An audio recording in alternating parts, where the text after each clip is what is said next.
Ok. Ok. Fait que là, aujourd'hui, je vais y aller un peu plus, mettre l'accent sur les corrections d'erreurs. Puis, je vais refaire un résumé rapide des modifications comptables, mais surtout les corrections d'erreurs. Fait que dans le fond, modification comptable au niveau des changements de méthode comptable, ben, on se rappelle, c'est quoi? C'est que dans le fond, l'entreprise, elle a toujours plusieurs choix pour des catégories d'actifs, de la manière qu'elle va les évaluer, tout ça. Ça va influencer le résultat net puis le R&D à chaque clôture selon la méthode qu'elle utilise. Puis au final, si on change de méthode comptable, ben, si possible, on va faire une rétrospection complète. On va aller du passé jusqu'à aujourd'hui. On va tout corriger la différence que ça arrive sur chaque résultat net antérieur. Puis le cumul, ben, ça va être le montant qu'on va corriger au R&D en date du changement. Puis, dans le fond, les corrections d'erreurs, c'est un peu le même principe, dans le sens que si, mettons, ça fait plusieurs années que y a des erreurs, ou même si ça ferait juste une année ou 2 années, tout ça, qu'est-ce qu'on fait? On regarde, OK, les erreurs du passé, c'est quoi l'effet qu'ils ont eu sur les comptes de bilan ou les comptes des états des résultats des années antérieures. Puis, l'affaire qui est un peu plus difficile, c'est qu'il faut corriger du point de vue actuel. Puis je vais le montrer avec l'exercice E18. Ce que je veux dire par là, c'est qu'on fait un tableau en 3 colonnes. Dans la première colonne, on va dire c'est quoi que à chaque date importante qu'il faut considérer, c'est quoi qu'eux ils ont fait ou pas fait. Dans la deuxième colonne, je veux dire c'est quoi qu'eux ils auraient dû faire à ces dates-là précisément. Puis dans la colonne de droite, dans le fond, je vais montrer. Puis dans la colonne de droite,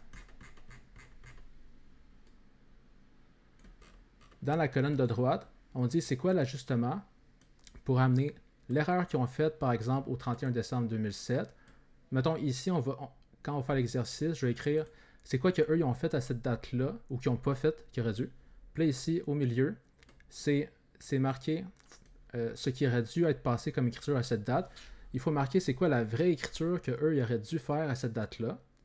Puis ensuite, la colonne de droite, ajustement nécessaire pour corriger à cette date. Fait que là, on voit, mettons, à gauche, eux, ils ont fait ça comme écriture, mais ils auraient plutôt dû faire celle du milieu.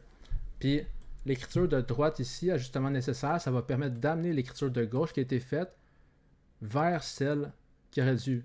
Ouais. Fait que dans le fond, ça va être celle à droite, ajustement nécessaire pour corriger à cette date. Ça va être l'écriture qui va permettre de corriger qu'est-ce qui a été fait pas correct à ce qui aurait dû être fait de correct à chaque date précisément. Parce que dans le fond, une erreur, ça peut avoir dans le fond un impact sur plusieurs exercices. Puis il faut considérer souvent le jour que l'erreur a été faite. Puis après, il faut souvent considérer aussi chaque clôture qui suit l'erreur parce que l'erreur peut amener d'autres erreurs par la suite. Fait que c'est plus de travail pour les corrections d'erreurs. Il faut vraiment regarder le jour de l'erreur, qu'est-ce qui aurait dû être fait, versus qu'est-ce qu'eux ont fait. Puis là, on ferait l'écriture pour corriger qu'est-ce qu'ils ont fait vers ce qui aurait dû être fait. Puis après ça, il faut regarder à chaque clôture, eux, qu'est-ce qu'ils ont fait versus qu'est-ce qu'ils auraient dû faire par rapport à ça. Puis encore une fois, la colonne de droite, ça va être dans le fond les ajustements pour corriger le passé jusqu'à aujourd'hui. Puis une fois on va savoir c'est quoi les écritures pour corriger l'erreur ou les erreurs à chaque date importante, c'est-à-dire les dates que l'erreur a eu lieu, les dates de clôture d'exercice. On va prendre le cumul des écritures qui se situent dans la colonne de droite, celles qui permettent d'ajuster chaque erreur à chaque date, puis on va les combiner dans une seule écriture qui va être passée le jour qu'on corrige. Puis tout dans le fond, qu'est-ce qui est similaire avec les modifications comptables, c'est que tout comme similaire au changement de méthode comptable, c'est que dans le fond, toutes les charges ou les produits qui auraient été plus élevés ou plus bas dans le passé, on va pas, le jour qu'on corrige, on va pas passer, mettons, amortissement 10 000 pour l'amortissement de 2001 qui aurait été différent. C'est ça. Toutes les différences qu'il y aurait eu sur les résultats nets du passé, on met ça, tout ça dans un seul compte R&D. Fait que c'est ça qui est pareil avec les changements, entre les changements de méthode comptable et les corrections d'erreurs. C'est que tous les deux, tous les produits, puis les charges des exercices qui sont déjà clôturés, on va les mettre dans R&D parce qu'on ne peut pas ouvrir un état des résultats qui est fermé puis aller changer les produits, les charges. On va juste toucher. C'est ça. Fait que je vais commencer l'exercice, tu vas voir, ça va être plus clair, mais c'est juste un résumé pour dire que dans le fond, comme les changements de méthode comptable, il faudra effectivement voir ce qui aurait été différent comme écriture à chaque date, puis tous les produits et les charges du passé, dans l'écriture qui combine tous les ajustements, ben on va mettre ça dans R&D seulement. On va pas mettre ça dans. On va pas toucher aux charges puis les produits des états de résultats, des exercices passés qui sont déjà clôturés. Fait que pour l'exercice 18, qu'est-ce que ça dit? C'est que votre employeur vous demande d'analyser les états financiers comparatifs de la société pour l'exercice terminé le 31 décembre 2008.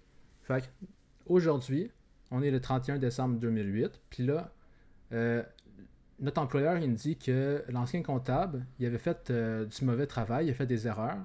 Puis dans le fond, c'est ça des corrections d'erreurs, c'est que dans le fond, c'est quand le comptable, il détenait l'information nécessaire pour passer les bonnes écritures, mais par exemple, par une erreur d'inattention ou une faute sur sa calculatrice, etc., il a mal calculé. Mais dans ce cas-là, c'est vraiment une correction d'erreur. Fait que c'est ça qu'on va faire, des corrections d'erreur, c'est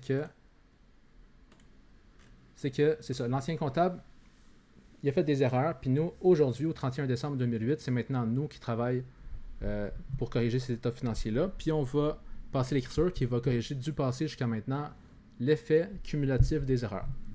Donc, au 31 décembre 2008, on est aujourd'hui. Puis là, dans cet exercice-là, le E18, il y a 2 points. Le point B, ça dit faites les écritures pour corriger en considérant qu'aujourd'hui, on est le 31 décembre 2008. Puis le point C, je vais le faire dans le fond pour chaque point, 1, 2, 3, 4, 5. La différence, c'est que le point C, c'est on va faire les écritures de correction, mais du point de vue du début de l'exercice 2009, du 1er janvier 2009. Fait que, dans le fond, pour commencer, le point 1, ça va être le ou les premières erreurs. Fait que, à la fin des exercices 2007 et 2008, l'ancien comptable a omis d'inscrire des intérêts à payer s'élevant respectivement à 800 et 700 $. Puis, pourquoi? C'est parce que lui, il comptabilisait les charges d'intérêt lors de leur décaissement. Fait que lui, dans le fond, en comptabilité, nous, on applique la comptabilité d'exercice. Fait que dans le fond, à chaque clôture d'exercice, tous les produits puis les charges qui sont courus durant l'exercice, ben, on doit les comptabiliser. Même s'il n'y a pas eu d'encaissement ou décaissement relié à ce produit ou charge-là encore, on veut tout le temps imputer les produits puis les charges rattachés à l'exercice. Puis lui, qu'est-ce qu'il fait? C'est qu'il comptabilise juste la charge quand il y a un décaissement. Fait que ça, c'est pas correct. Fait que dans le fond, ici, ça dit qu'il a oublié de comptabiliser au 31 décembre 2007 puis 2008 des intérêts à payer de 800 $ et 700 $. Fait que, qu'est-ce que lui, on va analyser premièrement, parce qu'ici, il y a 2 erreurs. La première erreur, c'est qu'il a oublié de comptabiliser des intérêts à payer au 31 décembre 2007. Ouais, puis exact. Puis pour la deuxième erreur, ben, il a oublié de comptabiliser des intérêts à payer de 700 au 31 décembre 2008. Ouais, fait que dans le fond, ici, j'ai fait le tableau dans le sens que ici, la première partie du haut, c'est pour corriger l'effet de l'omission qu'il y a eu en 2007, du jour de l'erreur, 31 décembre 2007, jusqu'à aujourd'hui, 31 décembre 2008. Puis pour la deuxième partie ici, c'est pour corriger la deuxième erreur, l'omission de 700 $ d'intérêt à payer au 31 décembre 2008, ben, du jour de l'erreur jusqu'à aujourd'hui, c'est-à-dire uniquement au 31 décembre 2008. Fait que, dans le fond, qu'est-ce que lui a fait au 31 décembre 2007 relié aux intérêts à payer de 800 qu'il aurait dû comptabiliser? Ben, il les a pas comptabilisés. Il va les comptabiliser le jour que le décaissement a lieu. Fait que dans le fond, lui, qu'est-ce qu'il a fait? Il n'a rien débité, puis il n'a rien crédité. Ensuite, la colonne du milieu, ouais, qu'est-ce qu'il aurait dû faire? Mais là, on sait, l'énoncé nous dit que lui, il aurait dû comptabiliser. Ouais, il aurait dû comptabiliser des intérêts à payer, un passif. Puis dans le fond, ça, quand au 31 décembre, on comptabilise des charges à payer, qu'est-ce que ça veut dire? C'est que premièrement, on a comptabilisé la charge rattachée à ce passif-là le jour même, puis qui vont être payées dans l'exercice suivant. Parce que si, mettons, ici, la contrepartie, c'est charge d'intérêt. Parce que si au 31 décembre, ça avait été payé, on aurait mis caisse au lieu d'intérêt à payer. Mais c'est ça. Fait qu'ici, il a oublié de comptabiliser intérêt à payer, comme qu'il aurait dû, du montant de 800 $ au 31 décembre 2007. Fait que 800. Puis, du fait même, ben, on sait que un compte d'intérêt à payer, on l'augmente juste, on le crédite juste quand on comptabilise une charge d'intérêt en même temps. C'est la seule chose qui peut faire augmenter un compte de charge à payer, c'est quand on comptabilise la charge rattachée en même temps. Fait il a oublié de comptabiliser la charge aussi, c'est ça que ça veut dire. Donc, la colonne de droite, il faut faire l'ajustement nécessaire pour amener qu'est-ce que lui a fait ou pas fait vers qu'est-ce qu'il aurait dû faire ou pas faire. Fait qu'est-ce qu'il a fait? Ben, il n'a pas comptabilisé les intérêts à payer. Exactement. Fait ici, dans la colonne de droite, il faut passer l'écriture qui permet d'amener qu'est-ce qu'il a fait vers qu'est-ce qui aurait dû être fait à cette date-là, 31 décembre 2007. Puis, juste une mention aussi avant d'aller plus loin. Tu vas voir pour chaque date qui est reliée ici aux lignes, j'ai marqué la date, puis si c'est jaune, ça veut dire que c'est un exercice qui est déjà clôturé. Fait un exercice clôturé, qu'est-ce que ça veut dire? C'est que dans l'écriture d'ajustement, ah, c'est ça exactement. On va tout transformer les charges puis les produits qui auraient dû en R&D. Fait qu'ici, 2007, c'est clôturé. Fait que là, qu'est-ce qu'il aurait dû faire? Rien. Qu'est-ce qu'il aurait dû faire? Charge d'intérêt. Il a fait rien au débit. Fait que pour amener rien débité à il aurait dû débiter intérêt, ben, il faudrait que... exactement. Tu as bien compris. Je suis content de voir ça. Fait que c'est R&D, puis dans le fond, c'est pour la charge d'intérêt. Juste le mettre en parenthèse, que ça soit clair. Puis, intérêt à payer, ça, c'est un compte de bilan. Puis là, les comptes de bilan, ça, c'est jeune. Exactement. Fait que tu comprends déjà bien ce que je vois. Fait que 800, 800. Ça, c'est pour corriger la première erreur qu'il a faite en date du 31 décembre 2007. Bien là, on sait que dans l'énoncé, il dit que ce technicien comptable-là, qu'est-ce qu'il fait? C'est qu'il paye, il comptabilise la charge, puis il paye l'intérêt le jour que c'est décaissé dans l'exercice qui suit. Fait que là, l'intérêt à payer, c'était 800 de 2007, puis dans l'exercice suivant, ça va être payé. C'est un passif de court terme, fait que c'est sûr que ça va être payé dans l'exercice suivant. Fait que, qu'est-ce que lui a fait au 31 décembre 2008? Ben, lui, il n'avait rien comptabilisé en 31 décembre 2007.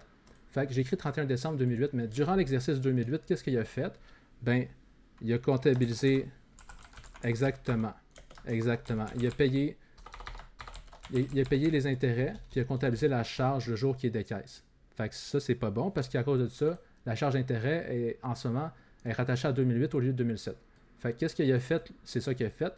Il a comptabilisé une charge d'intérêt de 800 dans le mauvais exercice.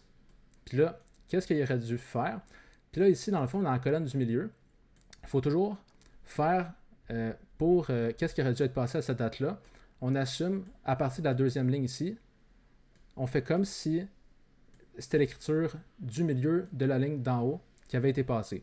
Fait qu'on fait comme si, mettons qu'il aurait passé la bonne écriture 31 décembre 2007, c'est quoi qui aurait dû passer en 2008 comme écriture? Ben, le jour qu'il aurait décaissé les intérêts à payer, c'est sûr qu'il aurait crédité la caisse. Fait que 800. Puis aussi, ben là, il y avait des intérêts à payer, un passif, puis du moment qu'ils sont payés, ils sont plus. Il faut les supprimer. Fait que pour supprimer le passif, on le mettrait au débit. Yes, exactement. Du même montant. Fait que ça, c'est l'écriture qu'il aurait dû faire au 31 durant 2008, rattaché. Exactement. Fait que j'ai marqué 31 décembre 2008, mais c'est durant 2008, mais dans le fond, le jour qu'il décaisse. C'est qu'est-ce qui aurait dû passer comme écriture. Fait que là, ici, il faut amener qu'est-ce qui a été fait à cette date-là vers qu'est-ce qui aurait dû être fait à cette date-là. Fait que, qu'est-ce que ça veut dire? C'est que là, lui, le comptable, il avait passé une charge d'intérêt de 800. Puis là, on regarde dans l'écriture du milieu. Il ne fallait pas débiter ou créditer intérêt. Fait que ça veut dire que la charge d'intérêt de 800 qu'il a comptabilisée, on veut la renverser. Ça n'avait pas lieu d'être comptabilisé. Fait que pour renverser le fait qu'il a passé une charge puis il n'aurait pas dû, on va la mettre au crédit. Puis là, en orange, en ce moment, on est au 31 décembre 2008. Fait qu'on ne va pas transformer la charge ou le produit en R&D, on écrit tout simplement la charge, puis on la met au crédit pour la renverser. Fait que 800. Fait que ça permet de faire comme s'il n'y avait pas comptabilisé de charge d'intérêt en 2008, de la mettre au crédit. Puis là, on regarde ensuite, caisse 800, ça c'est qu'est-ce qu'il a fait, qu'est-ce qu'il aurait dû, caisse 800 aussi, fait que ça c'est pas un problème. Sauf que là, dans l'écriture, on voit qu'il aurait dû débiter intérêt à payer de 800, puis lui, dans l'écriture qu'il a faite, il n'a pas débité ou crédité intérêt à payer. Fait que pour amener qu'est-ce que lui a fait vers qu'est-ce qui aurait dû être fait, l'ajustement, ce serait de mettre ce passif-là qui n'a pas été touché dans l'écriture. Ouais, exactement. Du même montant. Fait que dans le fond, les deux écritures ici, exactement, ça l'annule, puis ça l'ajuste pour que, au net, si on combine qu'est-ce qu'il a fait avec l'écriture de droite ici, le résultat, ça donne celle du milieu. On veut que celles du milieu, c'est celles qui sont bonnes, puis celles qui sont à droite, c'est celles qu'on va passer pour ajuster le fait qu'il y en a passé une pas bonne écriture. Il fallait que ça soit celle-là. Ben, l'écriture qu'on va passer, ça va amener l'effet de la mauvaise vers l'effet de la bonne écriture. Fait que, ici, on a corrigé la première erreur. Il a oublié de comptabiliser d'intérêt à payer au 31 décembre 2007, puis qu'en 2008, il a comptabilisé la charge au lieu de la comptabiliser en 2007. Fait que c'est, dans le fond, les écritures de droite ici.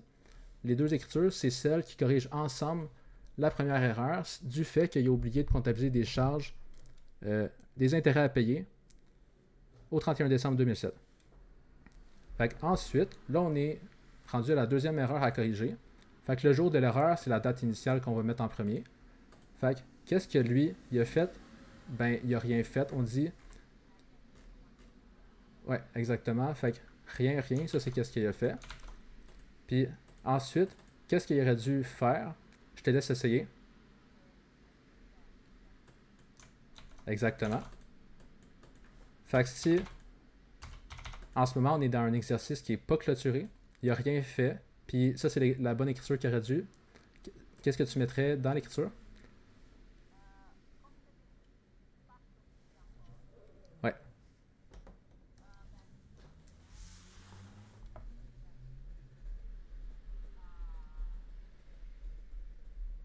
Ouais, c'est exactement ça. Fait que, dans le fond, c'est exactement la même écriture. Donc, maintenant, une fois qu'on a corrigé chaque erreur aux dates qui sont importantes, c'est-à-dire la date que ça a eu, les 31 décembre ou durant les exercices suivants s'il y a un effet à considérer, ben après ça, qu'est-ce qu'on fait? On prend toutes les écritures qu'on a mis à droite, celles pour ajuster les erreurs à chaque date importante, puis on va les combiner en une seule écriture qu'on va passer au 31 décembre 2008, c'est la journée qu'on corrige. Fait que, qu'est-ce qu'on fait? On regarde un compte à la fois dans la colonne de droite. Fait que là, R&D, on l'a débité de 800 ici. Puis, dans aucune autre écriture. Exactement. Fait que c'est sûr que R&D, le jour qu'on corrige, ça sera 800 au débit. Après, on passe au prochain compte. Intérêt à payer, on l'avait mis au crédit de 800. Exactement. Puis là, après ça, on a recrédité encore 700 d'intérêt à payer. Fait qu'au final, il faudrait mettre intérêt à payer. Exactement, c'est ça. Donc, intérêt à payer de 700. Puis là, le dernier compte.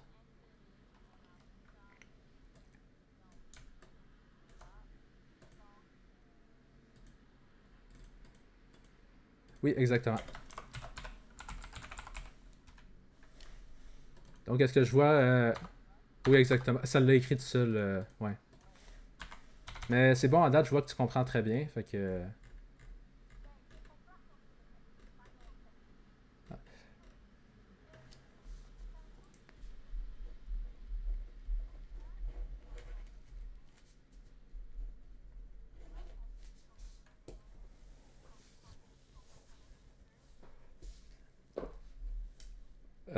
non. Mais dans le fond, les erreurs, qu'est-ce qui corrige d'elle-même, c'est les stocks dans le sens si t'es 2 ans plus tard l'erreur. Fait que si, mettons, on va dire 31 décembre 2007, si, mettons, le stock de clôture, il aurait dû être stock produit fini de fin.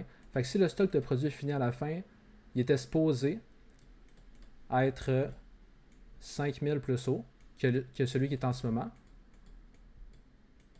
Qu'est-ce que ça veut dire? C'est que si, mettons, durant l'exercice 2008, si on est encore durant l'exercice 2008, il va falloir corriger. Mais si, mettons, l'erreur reliée à des stocks est 2 ans plus tôt qu'en ce moment, le jour qu'on corrige, dans ce cas-là, ça va se corriger l'erreur va se corriger d'elle-même. Parce que dans le fond, le stock de produits finis de fin de 2007, il est trop élevé, il est trop bas de 5000. Fait qu'est-ce que ça veut dire? C'est que le stock de début, stock de produits finis au début de l'exercice suivant, ben, il va être, si ça c'est 5000 trop bas, lui il va être 5000 trop haut. Puis là, le stock de produits de fin, lui, il n'est pas touché. Parce que lui, on va le recalculer manuellement. Mais le stock de fin d'un exercice, ça devient le stock de début du prochain. Fait que si, mettons, on ne s'est pas rendu compte que le stock de fin il était erroné de 2007, le stock de début de 2008, il sera du même montant erroné. Puis pour le stock de fin de 2008, celui-là, on va le calculer manuellement. Puis mettons qu'on ne fait pas d'erreur, puis il est correct. Mais qu'est-ce que ça veut dire? C'est que vu que le stock de fin de 2007, il était 5000 trop bas, il était supposé être 5000 plus haut, ben on sait que les stocks de produits finis, qu'est-ce que ça fait? Son effet, c'est diminuer le coût des ventes. Donc, ça fait augmenter le résultat net. Donc, ça fait augmenter le R&D du même montant. Fait que là, si le stock de produits finis, il était 5000 trop bas, ça veut dire que le coût des ventes, il était 5000 trop haut, parce que le stock de produits finis, ça fait baisser le coût des ventes. Fait que s'il avait été 5000 plus haut comme il était supposé être, le coût des ventes il aurait été 5000 plus bas. Donc le résultat net a été 5000 plus haut. Puis le R&D a été 5000 plus haut aussi. Fait que ça, le premier effet, c'est que R&D sous-évalué de 5000 du fait que nos stocks de produits finis sont sous-évalués de 5000 en ce moment. Ça, c'est du point de vue du 31 décembre 2007. Ce sera pas là, juste faire un résumé. Fait que là, sous-évalué de 5000. Puis là, mettons, pour 2008, ben, ce même stock-là, qui était sous-évalué, on l'utilise comme stock d'ouverture pour 2008. Puis dans le fond, le stock d'ouverture, lui aussi, a un impact sur le coût de vente. Son impact, c'est que le stock de produits finis au début, lui, qu'est-ce qu'il fait? C'est qu'il fait augmenter le coût des ventes. Tout comme les achats, il fait augmenter le coût des ventes. Donc, il fait baisser le résultat net. Puis, il fait baisser le R&D. Fait que là, si le stock de produits finis de 2007 était trop bas de 5000, ça veut dire que le stock de produits finis au début de 2008 était 5000 trop bas aussi. Fait que, qu'est-ce que ça veut dire? C'est que si le stock de produits finis avait été 5000 plus élevé comme qu'il devait, ben, le coût des ventes aurait été 5000 plus élevé. Le résultat net aurait été 5000 plus bas. Puis le R&D aurait été 5000 plus bas relié à 2008. Fait que là, deuxième effet de l'erreur de 2007, le R&D de 2008, à la fin 2008, fin de l'exercice 2008, il est... si le stock de produits finis, il est trop bas. Ah oui, en ce moment, il est trop bas. Fait que là, en ce moment, le stock de produits finis au début, il est trop bas. Fait que s'il il avait été comptabilisé correctement, le stock de produits finis, 5000 plus élevé, le coût des ventes aurait été 5000 plus haut, le résultat net aurait été 5000 plus bas, puis le R&D aurait été 5000 plus bas aussi. Fait que là, vu que le stock de produits finis est trop bas pour qu'est-ce qu'il devait, ça veut dire que le R&D de fin 2008, il a été augmenté de 5000 relié à 2008. Fait que là, qu'est-ce qui se passe? C'est que les erreurs qui se corrigent d'elles-mêmes, c'est les stocks 2 ans. Si tu es 2 ans après le jour de l'erreur, ça va se corriger d'elle-même l'erreur. Parce que si, mettons, on corrige à partir du 1er janvier 2009, ben, on regarde dans le passé, l'erreur de 2007, il a fait que le R&D il a été sous-évalué de 5000 parce que le stock de produits finis était sous-évalué de 5000, puis le stock de produits finis, ça fait augmenter le résultat net puis le R&D. Puis là, un an plus tard, on a calculé le résultat net avec le même. Le stock de produits finis de 2016 est devenu le stock de produits de début de 2008. Puis là, vu que le stock de produits au début de 2008 il était également trop bas de 5000, c'est le même stock, ben le stock de début d'exercice, lui, plus qu'il est élevé, plus que le résultat net sera bas, mais là, il était sous-évalué. Fait que là, vu que le stock de début il était trop bas, ça a le fait que le coût des ventes était trop bas. Fait que, vu que le coût des ventes était plus bas que prévu, ça a le fait que le résultat net était plus élevé que prévu. Fait que l'erreur sur le stock de fin de 2007 a fait que le R&D à la fin de 2007 est 5000 trop bas. Puis ce même stock-là, vu qu'il est utilisé pour calculer le résultat net de l'exercice suivant, le stock de début, ben le stock de début était trop bas. Fait que le R&D, puis le RN, il a été boosté de 5000 aussi, mais de 2008. Fait que si on combine l'effet des deux erreurs, ben dans le fond, d'une erreur, mais qui a affecté deux états de résultats, du point de vue de 2009, R&D sous-évalué de 5000, R&D surévalué de 5000. Fait que dans le fond, il n'y a aucune correction à faire au R&D si on est 2 ans trop tard. Mais si on était à 2008, là, il aurait fallu faire des corrections. Si on est dans l'exercice qui suit l'erreur de stock, on va corriger.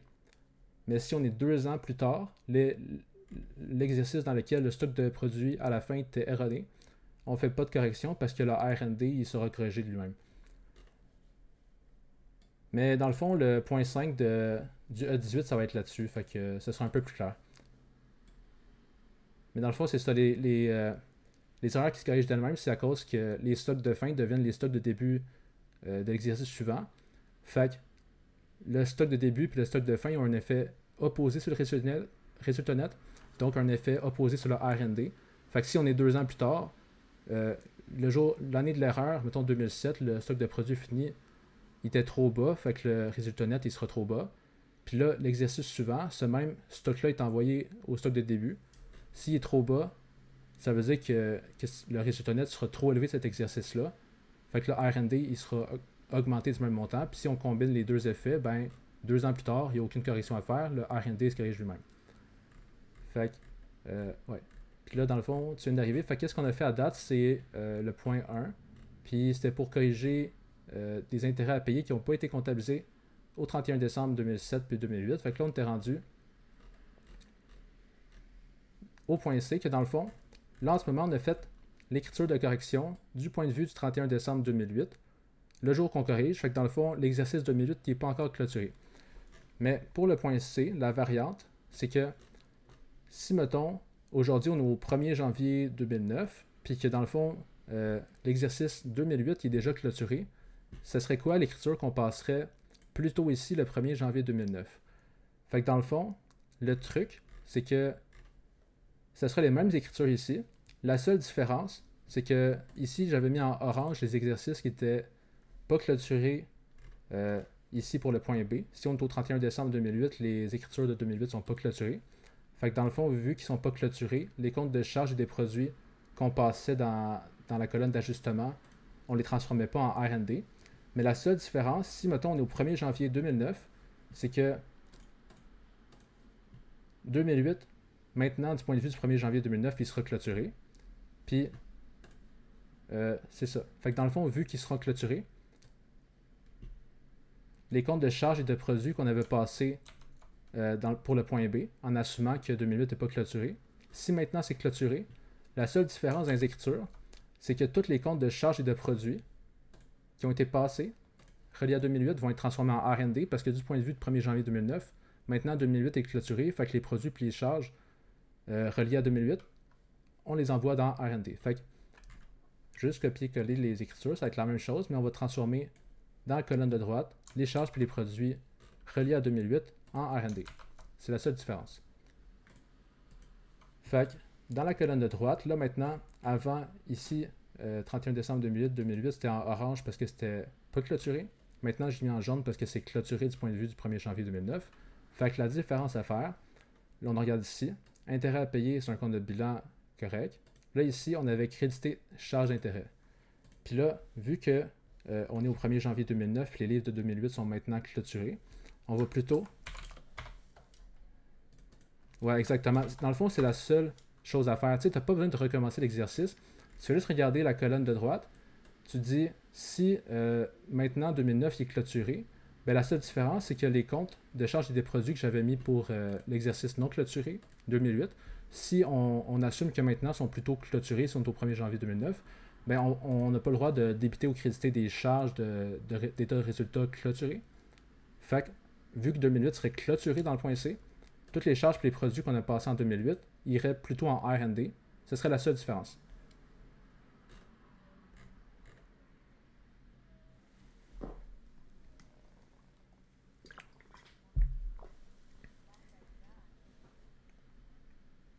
Oui, ben c'est ça. Dans le fond, vu qu'avec le point C, 2008 maintenant, il est considéré comme clôturé vu qu'on est en...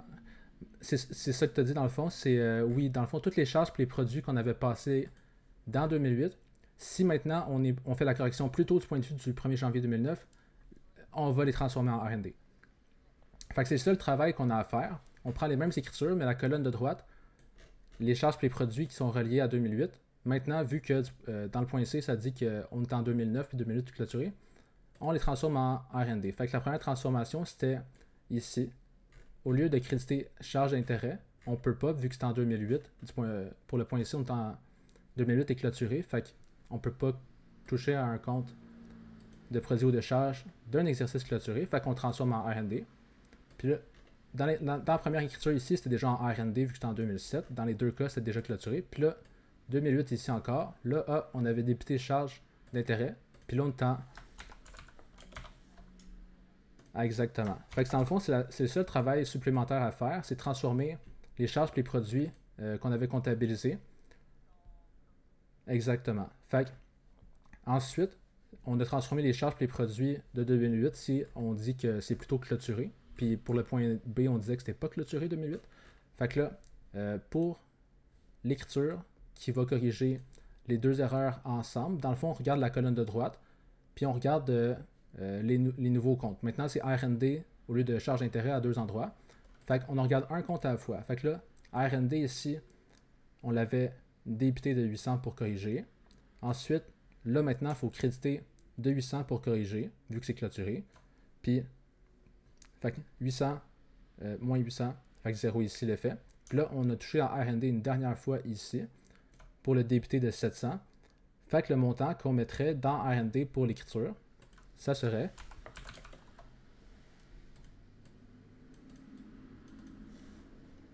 dans le fond, ça serait 700. Vu que ici, on l'a débité de 800, on l'a crédité de 800. Fait que, mettons, dans le fond, R&D diminue au débit. Fait que moins 800 plus 800, ça fait 0. Puis là, avec un moins 700 dans le fond au débit, ben il ira à 700 $ au débit.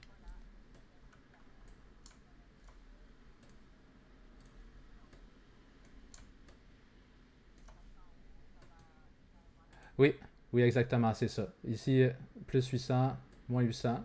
Puis après ça, plus 700. Fait que c'est exactement. Ouais, exactement. Fait que c'est ça qu'on passerait comme écriture au 1er janvier 2009 en assumant que les livres de 2008 sont clôturés. Fait que si on corrige à partir de cette journée-là,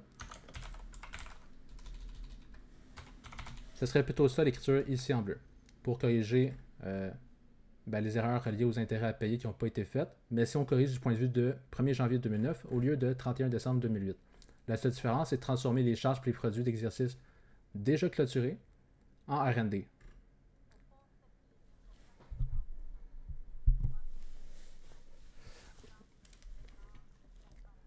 Ouais. Oui, exactement. C'est moi j'aime ça faire ça comme ça, puis le risque d'erreur il est vraiment diminué comme ça. C'est ouais.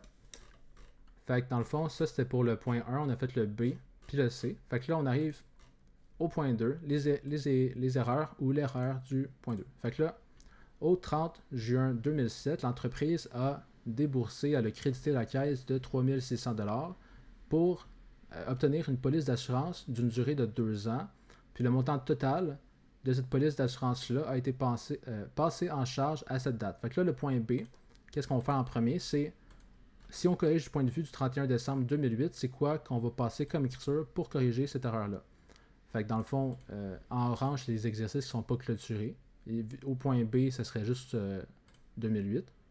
Fait qu'on commence toujours par la journée de l'erreur pour analyser. Fait que la journée de l'erreur, 30 juin 2007, fait qu'est-ce qu'ils ont fait?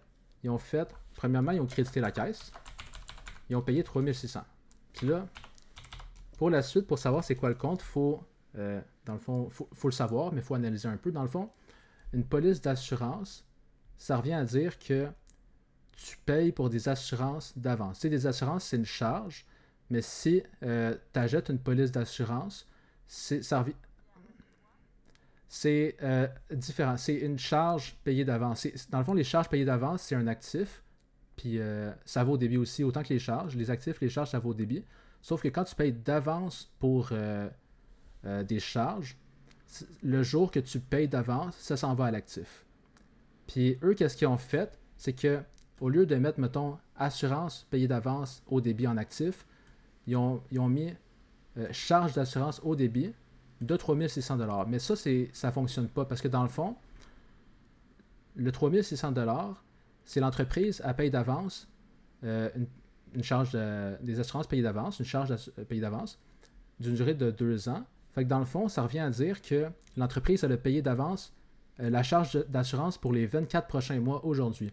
Puis là, si, mettons, le jour que tu payes d'avance pour des charges d'exercice futur, tu les mets tout en charge le jour que tu payes, bien, qu'est-ce que ça ferait? C'est que le résultat net de l'exercice que tu payes d'avance pour des charges futures, il serait vraiment plus bas à cause que tu as comptabilisé des charges qui ne sont pas reliées à l'exercice actuel dans l'exercice actuel. Fait que là, 3600 $, c'est le montant de charge pour 24 mois.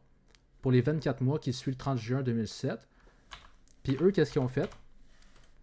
Ils ont mis ça 100% en charge d'assurance le jour même que tu payes d'avance. Fait qu'eux, ils ont passé ça en charge, mais le jour que tu payes d'avance pour des charges payées d'avance, c'est plutôt en actif que ça doit aller.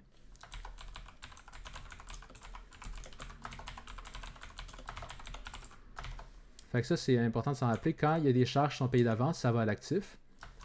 Puis, au niveau de la caisse, ça, c'était correct. Ils ont crédité la caisse de 3600, c'est ça. Fait qu'il n'y a pas de problème. Fait que, le jour de l'erreur, le jour qu'ils ont payé 3600 pour une police d'assurance, mais qu'ils ont tout mis en charge au lieu de comptabiliser ça dans charge payée d'avance, c'est-à-dire assurance payée d'avance, un actif, qu'est-ce qu'il faudrait faire comme écriture pour amener l'écriture erronée vers l'écriture correcte?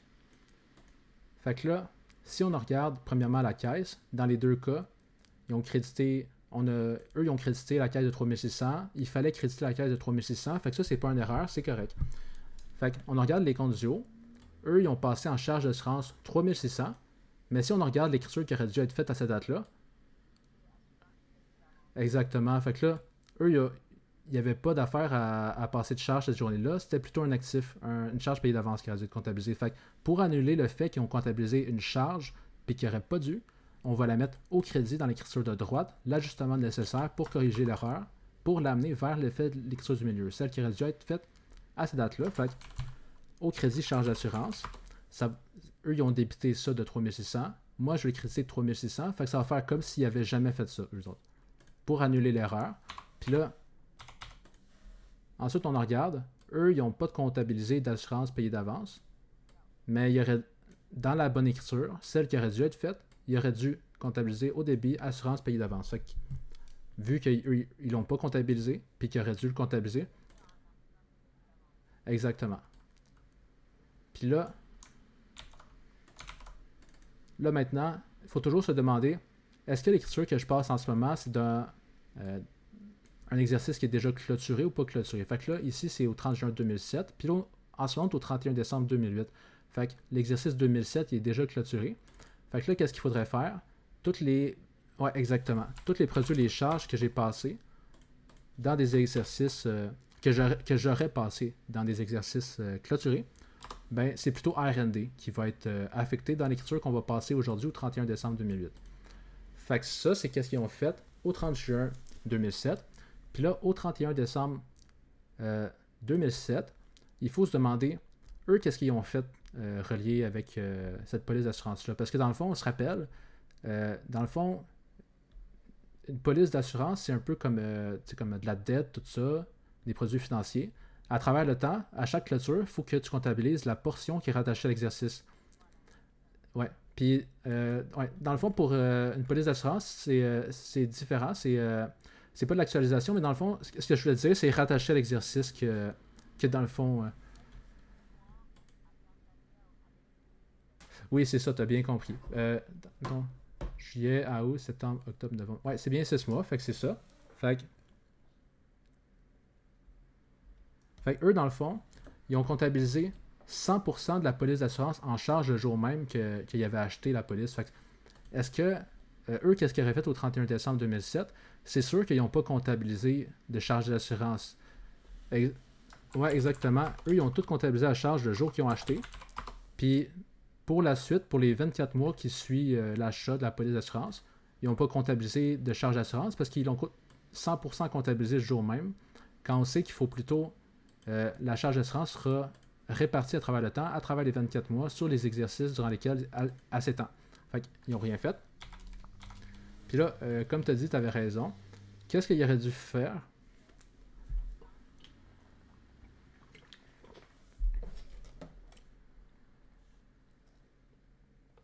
Tu as raison, mais en même temps, il faut faire attention. Parce qu'ici, c'est 3600 pour 24 mois, pas 12 mois.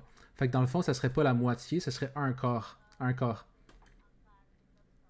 Ouais, exactement, 900. Fait que, en charge d'assurance, la portion qui est rattachée à l'exercice, fait que c'est 3600$. Dans le fond, c'est les assurances payées d'avance sur 24 mois. Puis là, on sait que c'est passé du 30 juin 07 au 31 décembre 07. C'est passé 6 mois. Puis 3600, c'est pour 24 mois. Fait que la portion rattachée à l'exercice est 6 sur 24. Ça va être le total ici. 6 divisé par 24. Fait que 900$. Puis là,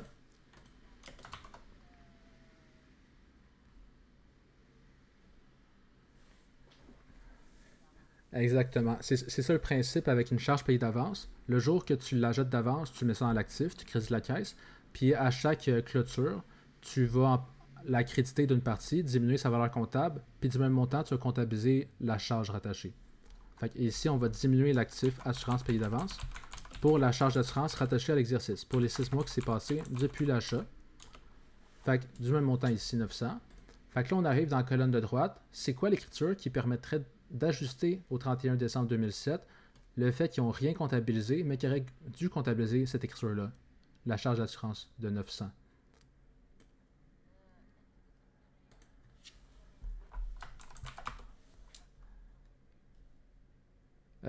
Au crédit, ce serait assurance ou assurance payée d'avance? Ah oui, oui, au début, exactement, c'est R&D assurance. Ouais, vu que c'est clôturé, on peut pas mettre ça en charge, fait qu'on le met dans R&D. Puis pour la suite, ouais, exactement. Fait que 900, 900. Fait que c'est sûr, quand, mettons, eux, ils n'ont rien fait, ben c'est toujours plus.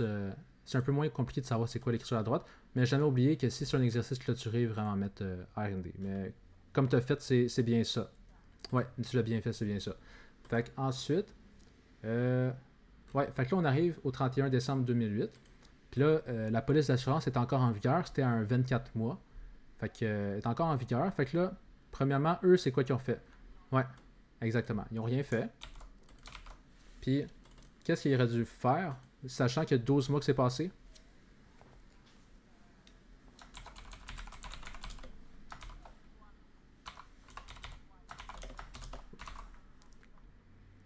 Exactement. C'est exactement ça.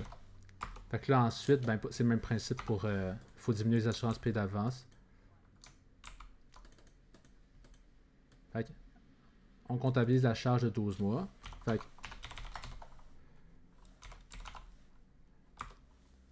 exactement. Puis du même montant, on diminue l'actif au crédit, en le mettant au crédit. Fait que là, on arrive dans la colonne de droite. Fait que là, encore une fois, il faut regarder qu'est-ce qu'ils ont fait.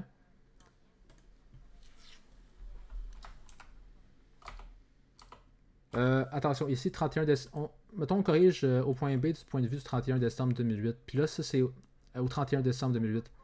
Ouais, ouais, ouais, pas de problème. Exactement. Ça va être la même écriture ici, dans le fond, ouais. Fait que, ouais, c'est parfaitement ça. Ouais, ben c'est pour ça, pour vrai, j'ai mis les couleurs. Je trouve, comme ça, t'es sûr de pas. En tout cas, chacun ses trucs, là. Mais moi, je suis très visuel. Ouais. Surtout pour étudier après. Après ça, vous voyez visuellement si c'est clôturé ou non. Puis ça, dans le point C, on va voir, j'ai mis en jaune 2008 à chaque fois, parce qu'on est en 2009, fait que 2008 sera clôturé. Fait que là, il nous reste juste une chose à faire. On est au 31 décembre 2008. Puis là, on se dit, c'est quoi les écritures que j'aurais dû faire, premièrement, le jour qu'ils ont fait l'erreur. Le 31 décembre 2007, ils n'ont pas comptabilisé la charge courue d'assurance. Puis en 2008, ils n'ont pas comptabilisé non plus la charge courue d'assurance. Fait qu'on regarde la colonne de droite. Les trois écritures, on va la combiner en une seule écriture au 31 décembre 2008. Fait que là, 3600. Ouais, exactement. Ouais. Fait que le calcul, dans le fond, tu as fait le.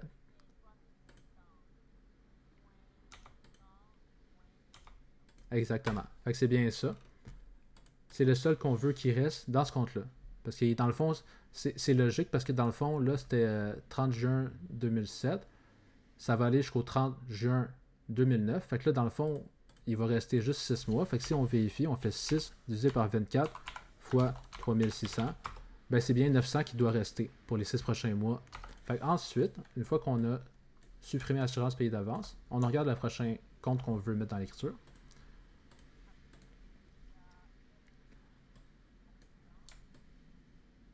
Ouais. Fait que là, on l'a crédité ici de 3600. Ensuite, on l'a débité de 900. Fait que dans le fond, au net, c'est comme si il faudrait le créditer de 3600 moins 900. Vu qu'il était crédité puis débité ensuite. Fait que crédité de 2700. Puis là, il reste juste un compte. Il faudrait... Ouais.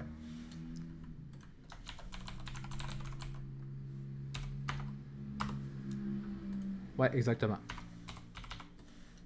Fait que là, on a fait le point B. Puis jusque-là, est-ce que vous avez des questions?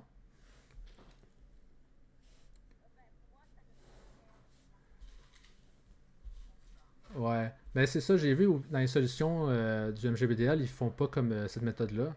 Mais ouais. Moi, je trouve que c'est plus facile comme ça. Ouais. Ouais, c'est ça. Puis dans le fond, j'avais marqué des étapes rapidement tantôt avant le cours. Dans le fond, en premier, il faut que tu situes les dates qui sont importantes. Dans le fond, souvent, mais presque toujours, c'est le jour de l'erreur, puis les clôtures qui suivent l'erreur. Puis là, dans la colonne de gauche, celle du milieu, celle de droite, j'ai déjà expliqué c'était quoi. Fait qu'on on peut poursuivre avec ça. Fait que là, on serait rendu euh, ici, OC. Fait que là, on sait c'est quoi les écritures qu'il faudrait faire pour corriger l'erreur du 30 juin 2007 jusqu'à 31 décembre 2008. Mais si on corrige plutôt du point de vue du 1er janvier 2009, ça veut dire que 2008, maintenant, il serait clôturé. Ben, oui, ce serait les mêmes écritures, mais par contre, à chaque fois qu'on créditait ou on débitait un produit ou une charge pour 2008, vu que du point de vue de 2009, dans le point C, c'est plutôt 2008 est clôturé, ben là maintenant, on va les transformer en R&D, ces charges et produits-là, de 2008. Fait que là, en 2007, il n'y aura aucun changement à faire, mais maintenant, 2008, au lieu, contrairement au point B, maintenant, 2008 est clôturé vu qu'on est au 1er janvier 2009. Fait que là, ici, on avait débité une charge d'assurance. Exactement. Puis, est-ce que l'assurance payée d'avance, il faudrait changer ça? Puis, c'est pour quelle raison? Exactement. Tu as très bien compris. C'est exactement ça. Fait que c'est dans le fond la seule différence avec le point B. Mais dans le fond, c'est la seule charge au produit qui était rattachée à 2008. Ben, on la transforme en R&D. Parce que pour C, maintenant, 2008 est clôturé. Fait que là, encore la même chose qu'on fait. On regarde les écritures qu'on aurait passées du 30 juin 2007 au 1er janvier 2009. Fait que ça va être le même principe. On commence par assurance payée d'avance, débit, crédit, crédit. Fait que... Ouais, exactement.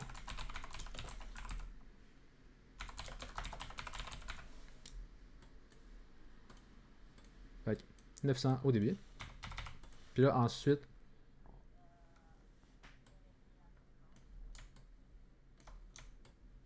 là, ici, ouais. Ouais, exactement.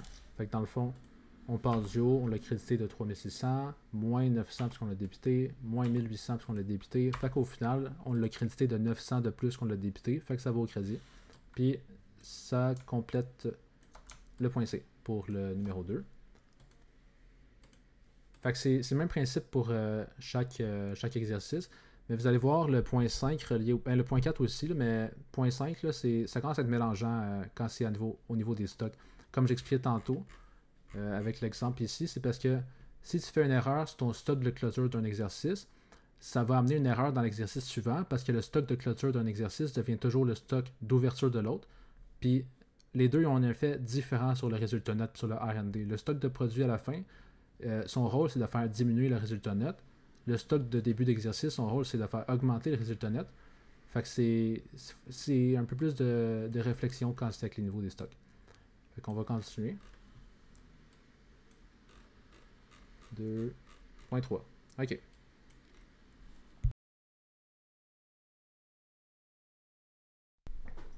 Donc ici, qu'est-ce que ça dit?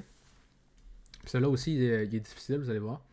Une facture totalisant 15 000 a été reçue et comptabilisée par mes achats le 28 décembre 2007.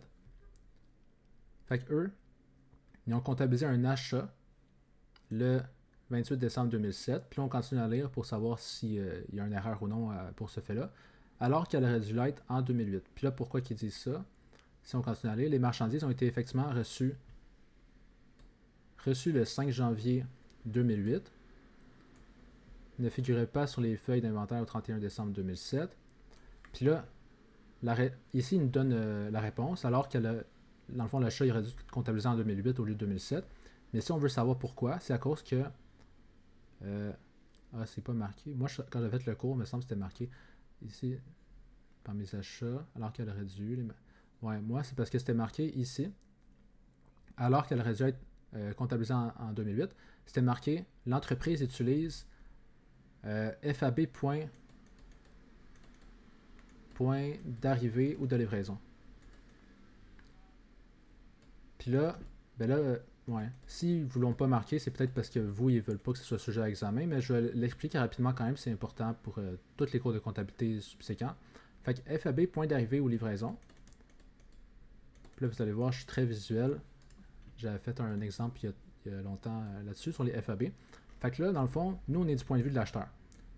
Puis là, qu'est-ce qui se passe? C'est que il y a une règle en comptabilité qui dit que si, mettons, tu achètes puis que c'est FAB, point d'expédition au départ, dès que la marchandise que tu as achetée rentre dans le camion du livreur, tu peux comptabiliser l'achat, puis le stock va apparaître. Exactement. Fait que dans le fond, c'est quand c'est point d'expédition au départ, dès que ça rentre dans le camion de livraison, ça t'appartient. Même si c'est pas rentré dans ton entrepôt, ça t'appartient. Fait que ils t'appellent, ils disent la marchandise rentre dans le camion, ça va arriver dans 2 semaines ou dans peu importe.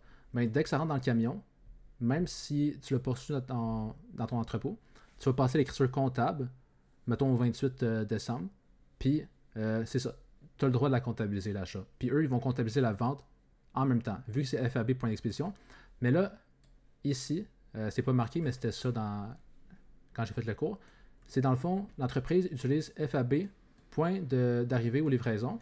Puis ça, dans le fond, qu'est-ce que ça dit, cette mention-là? C'est que... Exactement, c'est ça. Tu peux pas comptabiliser l'achat, puis eux, ils peuvent pas comptabiliser la vente avant que ça rentre chez toi. Fait que là, dans cet exemple-là qu'on voit en ce moment, c'est FAB point d'arrivée ou livraison. Puis là, ils nous disent que eux, l'achat, ils l'ont fait le 28 décembre, puis que c'est uniquement durant l'exercice suivant, le 5 janvier, je pense que c'est marqué. C'est uniquement le 5 janvier que c'est rentré dans ton entrepôt, dans chez toi, l'entreprise. Fait que dans le fond, vu que c'est FAB point d'arrivée aux livraisons, eux, ils ont comptabilisé l'achat avant que ça rentre dans l'entrepôt, puis il n'aurait pas dû, parce qu'avec FAB point d'arrivée aux livraisons, on a juste le droit de comptabiliser l'achat quand ça rentre dans notre entrepôt, si on est acheteur. Puis eux, les vendeurs, ils vont comptabiliser la vente uniquement quand ça va rentrer dans notre entrepôt aussi. Fait que là, ici, c'est pas marqué, mais c'était ça avant. Fait que là, dans le fond, eux, ils ont comptabilisé l'achat le 28 décembre 2007, mais la marchandise, tu le reçois dans ton entrepôt le 5 janvier 2008. Fait que, vu que c'est FAB point d'arrivée ou livraison, tu peux juste comptabiliser l'achat ou la vente de stock quand que la marchandise arrive chez l'acheteur, le 5 janvier 2008. Fait qu'eux, ils ont comptabilisé un achat en 2007 qui a affecté le résultat net de 2007, mais qui aurait dû le comptabiliser en 2008. Exactement. Fait que c'est ça l'erreur qu'ils ont faite. Ils ont comptabilisé un achat de stock en 2007, mais vu que c'est FAB point d'arrivée ou livraison, mais là ici c'est marqué alors qu'elle aurait dû être en 2008, ben, il aurait dû le comptabiliser dans l'exercice suivant. Vu que la marchandise arrive dans l'entrepôt de l'acheteur durant l'exercice suivant, le 5 janvier 2008, et non le 28 décembre. Ouais, pas de problème. Ouais.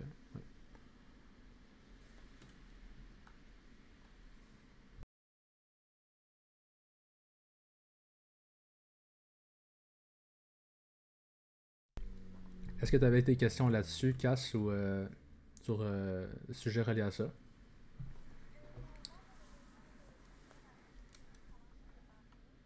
Ouais,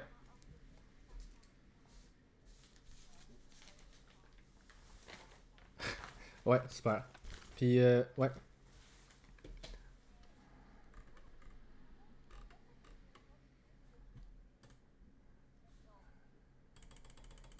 Euh, C'était E15. Ouais, ben le E18, c'est aussi parce qu'il est pas mal difficile. Peut-être aussi qu'ils vont vous faire un examen. Je sais pas comment il va être, là, mais j'ai vu qu'ils n'ont pas nécessairement mis les exercices qui sont les pires. Là. Mais c'est sûr, si vous êtes capable de faire le E18, tu sais, après ça, vous êtes prêt pour presque tout. Là. Fait que.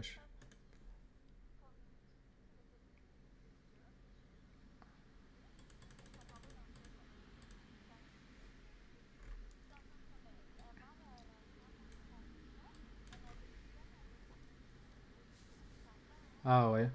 Ah ouais, j'ai.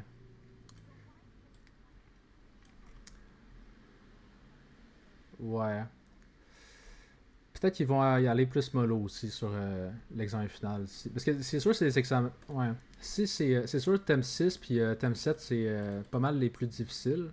Puis ben, j'imagine que c'est peut-être pour ça aussi qu'ils vous en ont donné moins pour vous limiter dans votre étude. Je sais pas. Mais dans tous les cas, le E18 il est vraiment excellent pour comprendre puis tout ça. Que,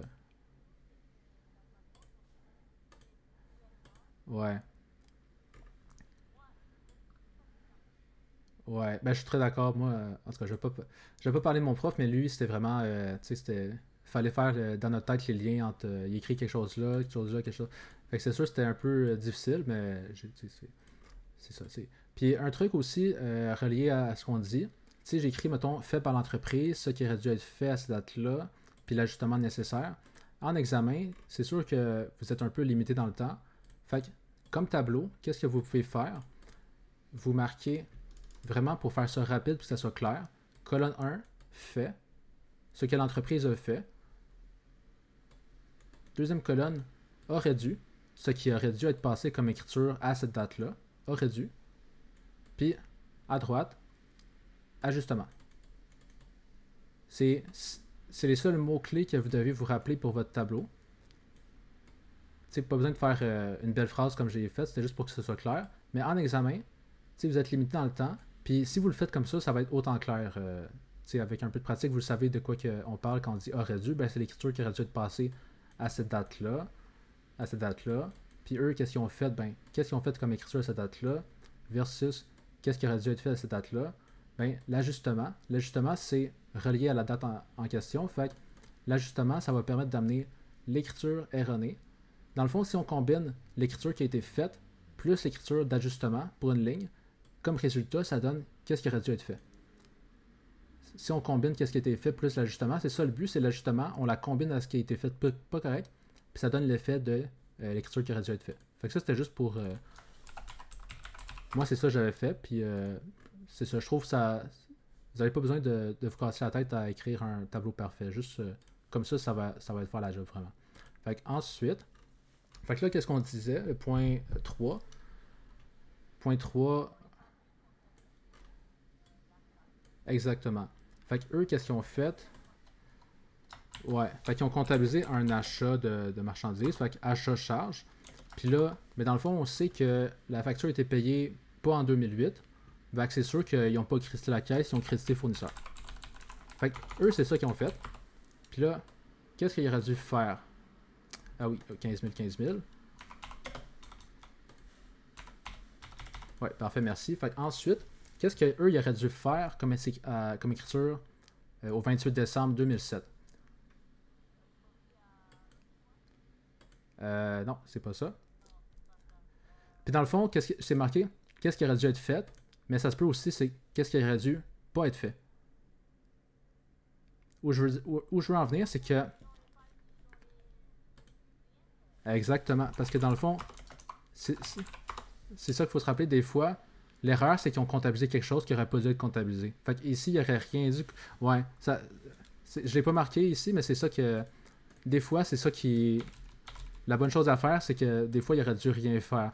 Fait que là, eux, ils ont fait ça, puis ils auraient dû rien faire. Fait que là, en résumé, on sait que la colonne de fait par l'entreprise, puis la colonne ajustement nécessaire, si on combine les deux écritures, ça doit donner celle du milieu.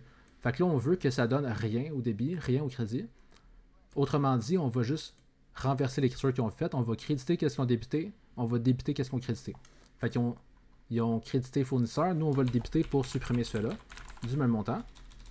Fait que 15 000. Puis 15 000. Puis ils ont débité le charge. Exactement. Exactement. C'est ça, on est en 2008, puis là, on est relié, on regarde du point de vue du 28 décembre 2007, fait que tu as raison. Au lieu de créditer achat, on va vraiment créditer R&D. Fait encore du même montant. Puis là, ensuite, en 2008, eux, qu'est-ce qu'ils ont fait comme écriture? Ben, on va relire l'énoncé, juste pour être sûr. Fait que eux, ils ont comptabilisé l'achat en 2007. Puis on sait qu'ils ont payé la facture en 2008. Fait que eux, qu'est-ce qu'ils ont fait? Ouais, ils ont payé. Ouais, fait que eux, ils ont payé la facture. Ça, c'est correct. C'est ça qu'il fallait faire dans tous les cas.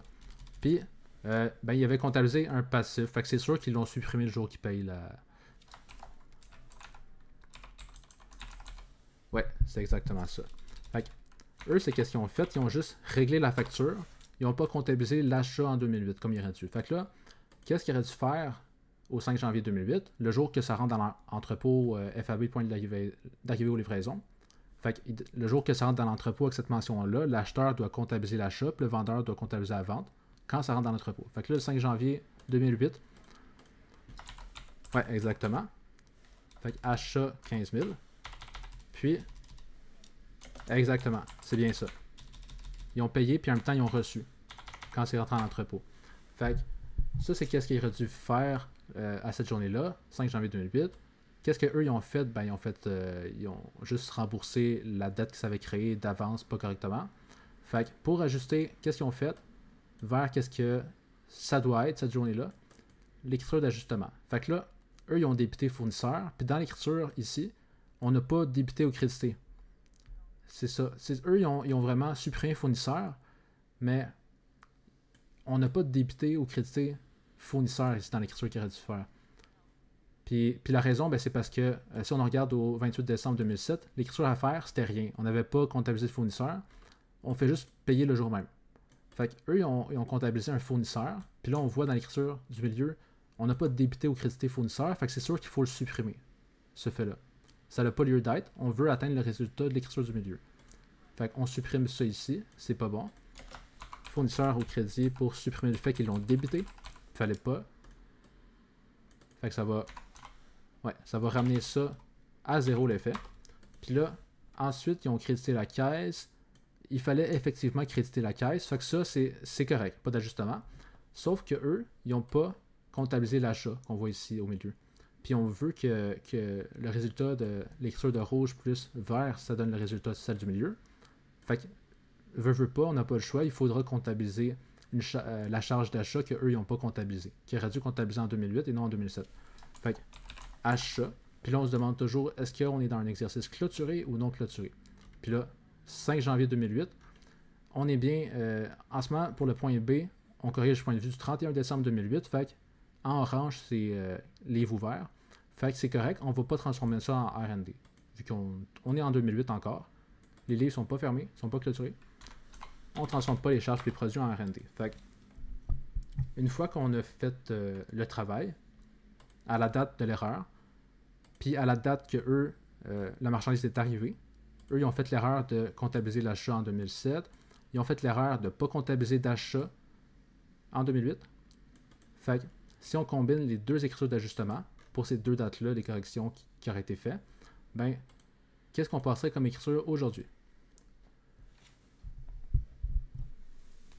Fait que le truc, c'est toujours d'y aller un compte à la fois, puis regarder dans chaque écriture de la colonne de droite s'il était débité ou crédité, puis on fait le total des débits puis les crédits à un seul endroit. Ouais. Exactement. Fait que ça l'a pas... ouais. Exactement. Puis aussi, en examen, vous n'êtes pas obligé, mettons, de marquer en parenthèse à droite du R&D achat. C'est sûr que c'est mieux, parce que c'est plus clair pour si jamais que tu dois relire tes écritures plus haut, puis tu te rappelais plus si c'était relié à quel type de charge ou tout ça, ou pour le correcteur aussi. Mais vous n'êtes pas obligé. Vous allez avoir vos points, même si vous mettez juste débit au R&D ou crédit R&D. Fait que c'était exactement ça. Il faut augmenter le R&D de début d'exercice, puis comptabiliser la charge de 2008 en même temps. Fait que 15 000, 15 000. Puis dans le fond, je dis augmenter le R&D de début, mais c'est juste pour que ça soit... pour faire le lien du fait qu'eux, ils ont comptabilisé un achat en 2007 qui a fait baisser le résultat net puis le R&D de 15 000. Puis il fallait rien faire. Fait que normalement, le R&D de début de 2008 serait 15 000 plus haut. Mais tu sais, c'est juste pour que ça soit plus clair. Mais R&D, ça reste ça. On n'écrit pas R&D début ou fin. C'était juste pour faire le lien. Donc, ensuite, c'est encore le même problème.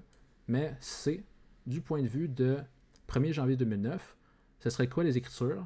Sachant que si on corrige du point de vue de janvier 2009, ben maintenant, les livres de 2008 seraient clôturés. Fait que tous les comptes puis les... Exactement. Vu que dans les deux cas, c'est clôturé, ça ne change rien qu'on corrige de 2009 ou de 2008. T'as raison. Puis là, il faut regarder 2008. Ouais. Ouais, exactement, c'est ça. Fait que ce serait la seule différence entre les écritures corrigées du 31 décembre 2008 puis de 1er janvier 2009, c'est qu'en 2008 n'est pas clôturé. 2009, si on corrige en 2009, 2008 serait clôturé. Fait que c'est exactement ça. Le compte qui change, ici on met achat en R&D. Fait que là, l'écriture pour... Exactement. Puis c'est ça qui est dans le fond, tantôt, ce que j'expliquais relié au stock. Si on corrige 2 ans après qu'il y a eu une erreur, ça se corrige tout seul, une erreur. Là, on est comme deux. Là, eux, ils ont fait l'erreur 28 décembre 2007, ils ont comptabilisé un achat. En 2008, ils n'ont pas comptabilisé l'achat. Puis si on corrige 2 ans plus tard, ben ça se corrige par tout seul. C'est ça l'affaire avec les stocks. Vu que, ben dans le fond, les achats, ça fait augmenter les stocks de fin. Ça, j'ai pas fait le lien avec l'exercice, mais les achats, ça va faire augmenter les stocks de fin qui, dans le fond, ils vont être pas corrects. Puis là, le stock de fin devient le stock de début de l'exercice suivant qui est utilisé pour calculer le coût des ventes. Fait qu'il y en a un qui va faire que le résultat net soit trop élevé ou trop bas. L'autre va faire l'effet contraire sur le R&D puis le résultat net. Fait que si on corrige 2 ans plus tard, il n'y a aucune correction à faire. C'est avec les stocks, si on est 2 ans plus tard, ça se corrige de même. Ouais. Ouais, exactement. Tu pourrais juste, dans le fond, écrire rien, puis dire car l'effet, c'est. L'erreur, c'est corrigé de même. Ou tu peux y aller rien, rien. Le correcteur, il va donner tes points si tu comprends. C'est pas mal ça, l'important. Ensuite, fait que là, on a fait le point 3, relié au fait qu'il avait acheté des stocks puis qui ont comptabilisé en 2007 au lieu de 2008. Là, on arrive au point 4. Fait que, point 4. 1er octobre 2007, l'entreprise a acheté 100 000 $ d'obligations. Puis là, on dit 100 000 $ d'obligations, mais on parle de la valeur nominale. Puis 100 000 $ d'obligations ayant un rendement de 9%. Quand on parle du rendement ou du taux d'intérêt ou du taux contractuel, on parle du pourcentage avec lequel on va calculer le PMT, que le PMT, c'est la valeur nominale multiplié par soit le rendement, le taux d'intérêt contractuel. Le taux contractuel, c'est tout des synonymes. Fait que ça revient à dire qu'on va faire 100 000 fois 9% par année. C'est ça qu'on va encaisser en PMT. Donc, ça sera 100 000 fois 9%, 9 000 $ par année. Ensuite, on continue à lire. Les intérêts sont encaissables le 31 mars et 30 septembre de chaque année. Fait que là, le 9 000 $, c'est le PMT pour un an. Mais ça arrive parfois que les PMT ne s'encaissent pas à chaque année. Ils s'encaissent, mettons, à chaque semestre, à chaque 6 mois ou à chaque trimestre. Ici, c'est à chaque semestre, à chaque 6 mois. Fait que 9 000, ce serait le PMT qu'on encaisserait si c'était à chaque année qu'on l'encaissait. Mais ici, c'est plutôt à 2 dates, à chaque 6 mois d'écart qu'on va l'encaisser, les 31 mars et les 30 septembre. Fait que le PMT semestriel, ben ça va être, ça c'est pour 9000, c'est pour 12 mois. Si c'est à chaque 6 mois, ça serait combien le PMT? Ben ça serait la moitié fois 6 sur 12. Fait que 4500, c'est le montant qu'on va encaisser les 31 mars puis 30 septembre, c'est-à-dire à chaque 6 mois d'intervalle. Ensuite, l'ancien comptable a toujours comptabilisé les produits de placement lors de l'encaissement des intérêts semestriels. Fait que là, qu'est-ce que ça nous dit? C'est que ce comptable-là, au 31 décembre, il ne se demande pas, est-ce que, mettons, il y a des intérêts, des produits financiers courus, des intérêts à recevoir courus. On se rappelle, ça c'est un peu comme l'exemple avec le point 1, que dans le fond, lui, ce comptable-là, il comptabilisait uniquement la charge d'intérêt quand que, le jour qu'il devait la payer. Mais au 31 décembre, il ne se demandait pas, est-ce que, mettons, j'ai des intérêts qui sont courus que je dois rattacher à l'exercice qui vient de terminer. Fait que dans le fond, lui, qu'est-ce qu'il faisait? Qu'est-ce qu'il fait ici dans le point 4? Les jours des paiements, les 31 mars et 30 septembre, il va comptabiliser les encaissements, mais aussi les produits financiers à ces jours-là, les jours qui encaissent. Puis les 31 décembre, il ne va pas se demander est-ce que je dois comptabiliser des produits financiers, tout ça. Il ne va pas le faire, puis c'est ça l'erreur. Fait que, on commence toujours. Premièrement, la journée de l'erreur. Ça se peut que la journée de l'erreur, il n'y ait pas d'erreur. Mais on vérifie quand même. Fait que le jour de l'erreur possible, le 1er octobre 2007, c'est là que ça commence, il ajoute 100 000 d'obligations. Puis, il y a un rendement, blablabla. Il ne dit pas si c'est payé avec la caisse ou non, mais on va juste assumer que c'est payé avec la caisse. C'est pas sujet à erreur de toute façon. Fait que, qu'est-ce qu'il a fait? Ben, il a acheté un placement en obligation. Puis, il n'y a aucune information qui nous dit qu'il n'a pas comptabilisé ça. Il n'a pas débité 100 000, puis qu'il n'a pas crédité la caisse 100 000. Il n'y a aucun fait qui me dit qu'il n'a pas fait ça correctement. Fait que, on assume que ça, c'est l'écriture qu'il aurait faite. Puis, c'est justement la bonne écriture qu'il aurait dû faire. Fait que là, dans ce cas-là, au 1er octobre 2007, il n'y a pas d'erreur qu'il a faite. Fait que l'ajustement à faire, ben, c'est rien au débit, rien au crédit. Fait que le jour de l'achat, il a comptabilisé l'achat correctement. Fait que aucune écriture d'ajustement pour cette ligne-là, à cette date-là. Fait que là, dans le fond, là, on arrive au 31 décembre 2007, qui est clôturé. Puis là, on sait que lui, il comptabilise juste les produits financiers le jour qu'il encaisse. J'ai mis le signe de dollar, c'est les 31 mars puis 30 septembre. Fait que là, lui, il comptabilise les encaissements puis les produits uniquement ces journées-là. Fait que le 31 décembre, il comptabilise aucun produit d'intérêt financier couru. Fait que c'est ça le problème. Lui, il comptabilise rien les 31 décembre. Il comptabilise uniquement les produits financiers quand il y a des encaissements en même temps. Fait que lui, il comptabilise tout ça d'un coup quand il y a des encaissements. Mais les 31 décembre, même s'il n'y a rien d'encaissé, il faut quand même que tu rattaches les produits puis les... Exactement, c'est ça qu'il fait. C'est la comptabilité de caisse qu'il fait. Mais nous, on est en comptabilité d'exercice. Fait que nous, c'est vraiment rattacher les produits puis les charges au prorata. Fait que là, au prorata, combien de temps que c'est passé le mois d'octobre, novembre puis décembre. Fait que depuis l'achat, ouais, il s'est passé 3 sur 12 mois. Puis là, on nous dit pas c'est quoi le taux d'intérêt effectif. Puis c'est ça, on nous dit juste c'est quoi le taux nominal. Fait qu'on va assumer que le taux d'intérêt effectif, dans le fond, on va assumer qu'il est pareil au taux nominal parce que c'est pas mentionné. Si c'est pas mentionné, c'est normalement c'est parce que c'est pareil. Ouais, c'est ça. Fait que dans le fond, vu que c'est au pair, la valeur comptable du placement d'obligation ne va pas varier à travers le temps. Il va rester égal à sa future value, le 100 000, tout le long de sa vie. Fait que le PV va être égal au FV à chaque année, à tout moment, exactement à ça. Fait que, pour revenir ici, 31 décembre 2007, qu'est-ce qu'il a fait? Il n'a rien comptabilisé, vu qu'il n'a rien encaissé. Il comptabilise juste quand c'est encaissé, les 31 mars et 30 septembre. Fait que là, 31 décembre 2007, qu'est-ce qu'on pourrait comptabiliser comme couru?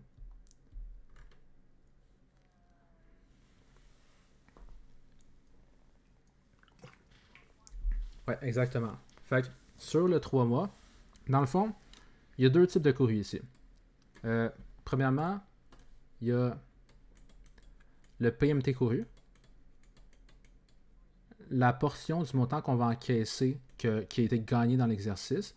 Puis deuxième couru, c'est les produits d'intérêt financier courus. Puis là, normalement, le produit d'intérêt financier, c'est la valeur comptable fois le taux d'intérêt effectif fois le prorata. Mais là, ici, ça ne nous dit pas que c'est quoi le taux effectif. Fait qu'on assume que c'est 9%. On n'a pas le choix d'assumer ça parce que c'est pas mentionné. Fait qu'on va assumer que c'est pareil que la valeur nominale. Puis là, fait que là, il faut comptabiliser deux types de courus. Les PMT courus, la portion du montant qu'on va encaisser prochainement, on va mettre ça dans intérêt à recevoir. C'est un compte qui permet de comptabiliser les PMT qu'on n'a pas encore encaissés, mais qu'on a gagné partiellement durant l'exercice. On a gagné 3/12e d'un encaissement de 9 000 par année ou de 4 500 par semestre. Fait que le PMT qui est couru, puis dans le fond, intérêt à recevoir, c'est un actif, parce que c'est un avantage de pouvoir recevoir quelque chose, de l'argent plus tard. Fait que PMT couru, fait que ça va être, on sait que le PMT pour un an, c'est la valeur nominale fois le rendement. 100 000 fois 9%, ça c'est 9 000 pour 12 mois. Mais là, il s'est passé 3 sur 12 mois. Fait que la portion du 9 000 qui a été gagnée en 2007, ça va être 2250 $. Puis là, produit d'intérêt financier. D'habitude, c'est la valeur comptable fois le taux effectif fois le prorata 3 sur 12. Mais là, si on fait la valeur comptable, c'est 100 000. Le taux effectif, on a assumé que c'est 9% vu qu'il n'est pas donné. On a assumé que c'est pareil que la valeur nominale. Fois 3 sur 12, mais ça revient 100 000 fois 9% fois... Attends, ça marche-tu ça ou ça marche pas? 100... Ouais, ça va marcher. 100 000, la valeur comptable fois le taux d'intérêt effectif fois 3 sur 12. C'est ça. Fait que c'est dans le fond, quand c'est au pair, les produits d'intérêt financier, ils seront toujours pareils que les encaissements. Fait que c'est normal que ce soit égal ici. Fait que on n'a pas comme le compte au milieu placement d'obligation pour faire balancer l'écriture, vu que c'est au pair. Fait que là, si je te demande la question, qu'est-ce qu'on passerait comme écriture d'ajustement à cette journée-là? Faire passer rien vers ça ici. Ouais, exactement. Fait que au débit, intérêt à recevoir. Puis au crédit.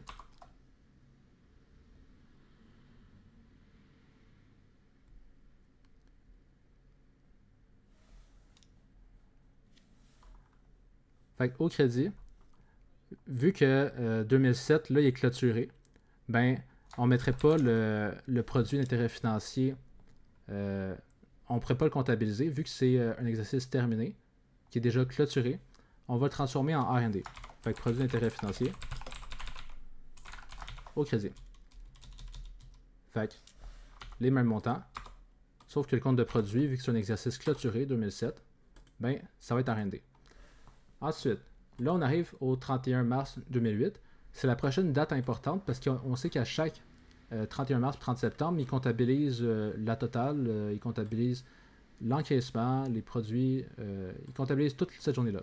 Fait que là, 31 mars 2008, c'est le premier jour d'encaissement depuis le 1er octobre 2007. Fait que là, il faut se demander, lui, qu'est-ce qu'il a comptabilisé cette journée-là?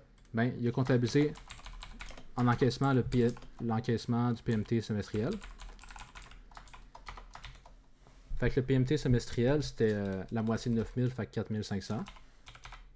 Puis, du même montant, il a comptabilisé le produit d'intérêt financier. C'est ça qu'il disait, il comptabilise les produits de placement lors des encaissements semestriels. Fait que du même montant, vu que c'est au pair,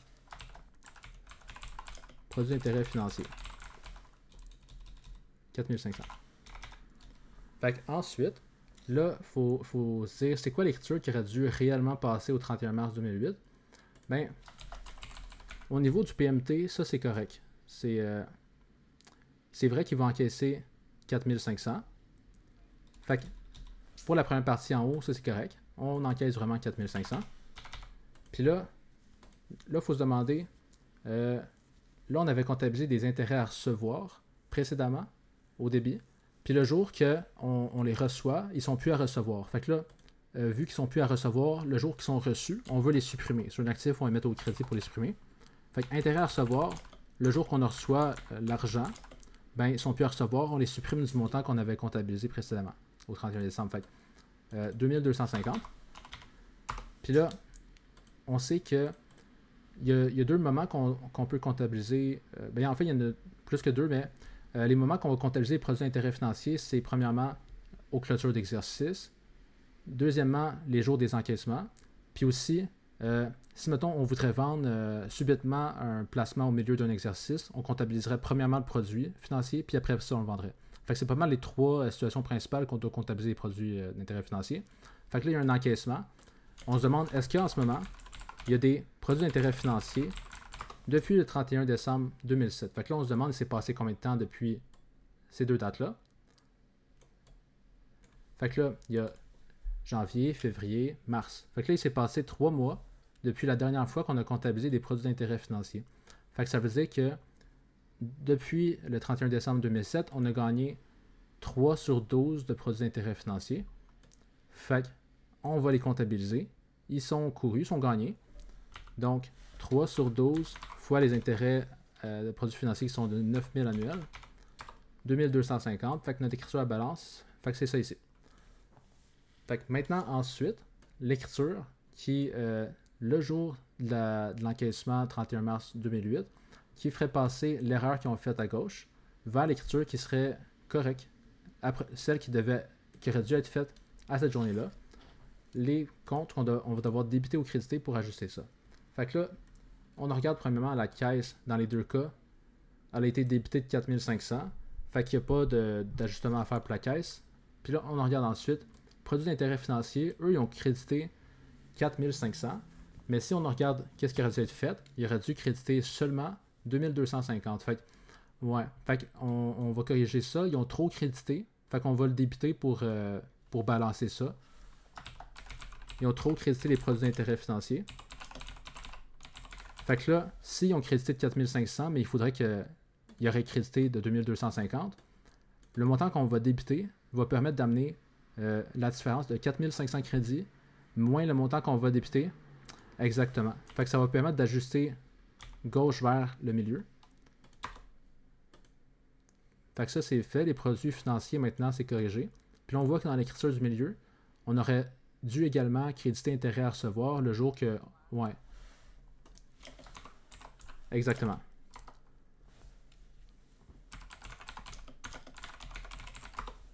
Fait que c'est ça. C'est sûr qu'y aller vraiment en étapes, c'est la meilleure façon de rien oublier. Parce que c'est quand même beaucoup de travail, honnêtement. C'est beaucoup de travail, puis...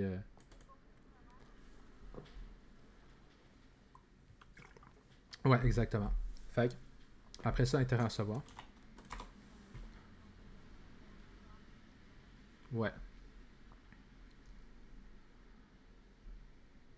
Ouais, tu sais, d'après moi, en examen, là, c'est peut-être... vous avez peut-être 2-3 situations comme ça, peut-être, là. Tu sais, je pense pas qu'ils vont vous mettre, mettons, 5 problèmes, 5, mettons, numéros à corriger. Ça prend quand même du temps. D'après moi, 2-3, ça devrait être pas mal ça, là. Fait que...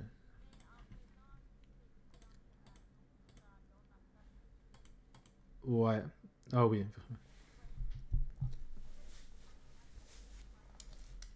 Ouais, moi quand j'ai fait le cours, c'était celui qui était le plus recommandé, là. Vraiment, il était... ouais. Ouais. Ben, c'est le plus difficile des exercices, là. Il y a des problèmes aussi qui sont difficiles, mais dans les exercices, le 18, c'est plus difficile, mais en même temps, ça pratique vraiment. Ouais, les charges courues, les produits courus, les stocks, tu sais, c'est pas mal les situations que vous aurez en examen, selon moi, là. Fait que, on a corrigé au 31 mars 2008 le premier encaissement. Là, on se demande c'est quoi la prochaine date importante. Ben, la prochaine date importante, c'est le prochain encaissement. Fait que, puis celle d'après, ce sera la prochaine clôture. Fait que le prochain encaissement, c'est le 30 septembre 2008. Puis lui, à chaque 6 mois, il passe tout le temps la même écriture. Ça ici. Il encaisse 4500, il passe ça en produits financiers du même montant. Puis ça finit là. Il regarde pas les courus, le nombre de mois que c'est passé. Il fait juste comptabiliser ça comme ça avec la comptabilité de caisse. Fait que là, nous, il faut se demander réellement, il s'est passé combien de mois depuis le dernier encaissement? Depuis la dernière fois qu'on a comptabilisé des produits financiers. Parce que c'est vraiment ce nombre de mois-là avec lequel on va créditer les produits d'intérêt financier. Ouais, exactement. Avril, mai, juin, juillet, août, septembre. Fait que 6 mois qui ont été complétés depuis la dernière écriture qu'on a faite correct. Fait on peut tout de suite savoir c'est quoi qu'il aurait fallu créditer en produits d'intérêt financier. C'est 9000 par année fois 6 sur 12 mois que c'est passé. Fait 4500. Ouais. Puis là, ici, le montant qui est encaissé, c'est tout le temps 4500. C'est un PMT, c'est un montant que tu encaisses à chaque date prévue qui est identique à tout le temps. Fait c'est sûr c'est 4500. Ça, c'est pas plus de réflexion. Pour le PMT, c'est tout le temps le montant qui est prévu. À chaque date, tu l'encaisses. Fait que là, on regarde à gauche, qu'est-ce qu'on fait? Ils ont débité la caisse, ils ont crédité produit. 4500, 4500. Qu'est-ce qu'il aurait dû? Débiter la caisse, qui crédite produit de 4500 à 4500. Fait que pour le 30 septembre 2008, ils ont eu de la chance parce qu'il s'est passé 6 mois depuis le dernier encaissement, mais il n'y a aucune erreur.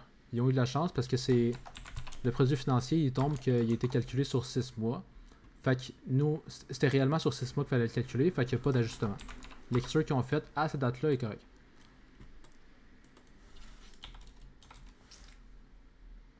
Mais tu sais, c'est vraiment par hasard. Ils n'ont pas regardé le nombre de mois que c'est passé, tout ça. C'est vraiment... ça tombe pile poil, pas comme ça. Ouais, exactement. C'est pas mal ça. Fait que... oups. Ok. Fait qu'ici... Fait que là, on arrive... Fait que là, on a fait l'exercice 2007, le jour de l'achat, le 31 décembre. Puis là, en 2008, il y a eu les 2 encaissements en mars puis en septembre. Fait que là, la prochaine date importante, ben, les clôtures d'exercice, c'est toujours une date à vérifier pour les erreurs. Parce qu'il y a souvent des charges ou des produits courus que souvent, eux, ils les comptabilisent pas. Fait que c'est important de regarder aux dates de clôture aussi. Fait que eux, au 31 décembre, qu'est-ce qu'ils ont fait? Ben, on sait qu'eux, ils comptabilisent juste les produits, dans le fond, les courus, les PMT courus, les produits d'intérêt financier courus, quand il y a des encaissements. Fait que là, en 31 décembre 2008, il n'y a pas d'encaissement. Eux, ils ont rien comptabilisé, c'est sûr. Eux, ils comptabilisent juste quand ils encaissent les 31 mars puis 30 septembre. Fait que aux clôtures, eux, ils comptabilisent pas les courus. Fait que là, il faut se demander, il s'est passé combien de temps depuis la dernière fois qu'on a comptabilisé, nous, des produits financiers? On a comptabilisé les produits financiers le 30 septembre, là on est le 31 décembre, fait que octobre, novembre, décembre. Ouais, fait que c'est passé 3 mois, fait que nos produits financiers vont être comptabilisés sur 3 mois. Fait que produits financiers ici, 3 mois. Fait que... Exactement. Ouais, 2250. Puis si je te demande c'est quoi l'autre couru cette journée-là, ça serait quoi que tu penses? Exactement. Le PMT qui est couru, la portion de l'argent qu'on va encaisser qui a été gagné durant l'exercice actuel. Fait que intérêt à recevoir, c'est le deuxième type de couru pour les PMT. PMT couru au prorata de 3 sur 12. Fait que ça va être du même montant 2250. Fait que là, pour faire passer rien à... Il aurait dû faire ça. Exactement. Puis là, vu que l'écriture faite est au 31 décembre 2008. Puis là, au point B, on corrige du point de vue du 31 décembre 2008. Fait que c'est pas clôturé. On n'a pas besoin de transformer le produit en RND. Fait que ça finit là. Fait que ensuite, dernière étape, c'est regarder tout qu'est-ce qu'on aurait dû faire aux dates importantes depuis l'achat jusqu'à aujourd'hui. Puis on combine tout ça ensemble dans une seule écriture. Fait que, premièrement, on regarde ici rien.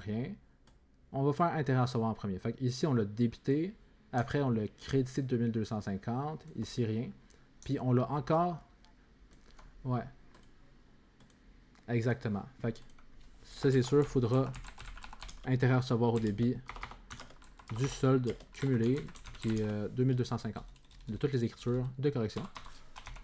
Ensuite, on en regarde prochain poste, il y a RND au crédit. On n'y a pas retouché. RND produit. Fait que ça serait... Ouais, RND.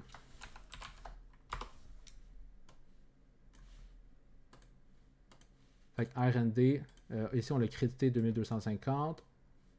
Puis on n'y a pas touché ailleurs. Fait que ça serait juste crédit 2250. Puis, ouais, c'est ça ici, RND. Fait que crédit RND 2250. Le dernier poste qui reste à mettre dans l'écriture, c'est produit d'intérêt financier, débité, crédité. Fait qu'il s'annule. Ouais. Fait que dans le fond, ça serait vraiment juste ça l'écriture ici. Intérêt à recevoir, puis RND. Fait que là maintenant, on va faire l'écriture, mais du point de vue du 1er janvier 2009, si 2008 est clôturé, puis que les comptes de produits puis charges rattachés à 2008, ils seraient plutôt envoyés en RND obligatoirement. On va faire glisser ça en bas, puis on va regarder pour 2008. 2007, il n'y aura pas de correction, puisque dans les deux cas, c'était clôturé. Fait que dans les deux cas, c'est correct. Là maintenant,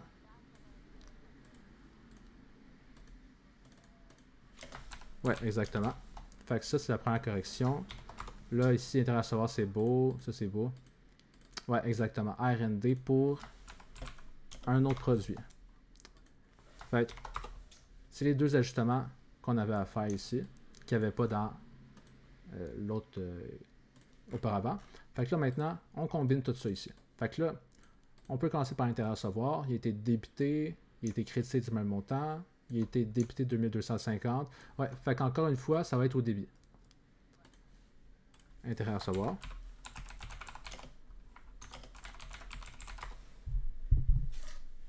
« 2250, 2250, 2250. » Exactement. Vu que plus 2250, moins ça.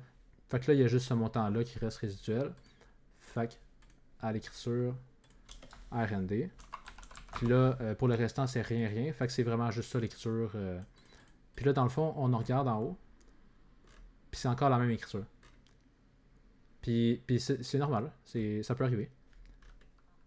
Mais ouais, ça donne la même écriture. Fait que si ça vous arrive en examen, inquiétez-vous pas, ça arrive. Que ça donne la même écriture. C'est juste que, même moi, quand je l'ai checké tantôt, je me suis dit, pourquoi ça donne la même écriture? Est-ce que je me suis trompé? Mais non, ça arrive. Ouais, parce que là, maintenant, il y a les deux différences. C'était avant, il y avait crédit 2250 dans RND. On avait deux produits financiers qui s'annulaient. Mais là, maintenant, on a deux RND qui s'annulent. Fait que ça change rien dans le fond. Ils s'annulent. Ouais, c'est ça. Fait qu'ils s'annulaient. Fait que ça revenait au même de mettre un RND au lieu de produit. Puis là, le numéro 5, ça, honnêtement, moi, quand j'ai fait le cours, ils nous conseillaient, ils nous ont pas demandé de le faire parce qu'il est pas mal difficile. Puis je pense pas que ça va être à votre examen. Mais je sais pas non plus, tu sais. Fait que je vais vous le montrer quand même, il est difficile. Fait que ça, c'est encore une fois relié au stock comme celui de tantôt. Sauf que là, le problème, c'est pas au niveau de FAB point d'arrivée, de livraison, tout ça. Le problème, c'est vraiment juste le fait qu'ils ont fait une erreur. Fait que là, qu'est-ce qu'ils nous disent? Ils nous disent les stocks de clôture au 31 décembre 2007 sont sous-évalués de 5000. Puis les stocks de clôture du 31 décembre 2008 sont surévalués de 3000. Fait que là, il y a deux façons de corriger ce genre de problème-là.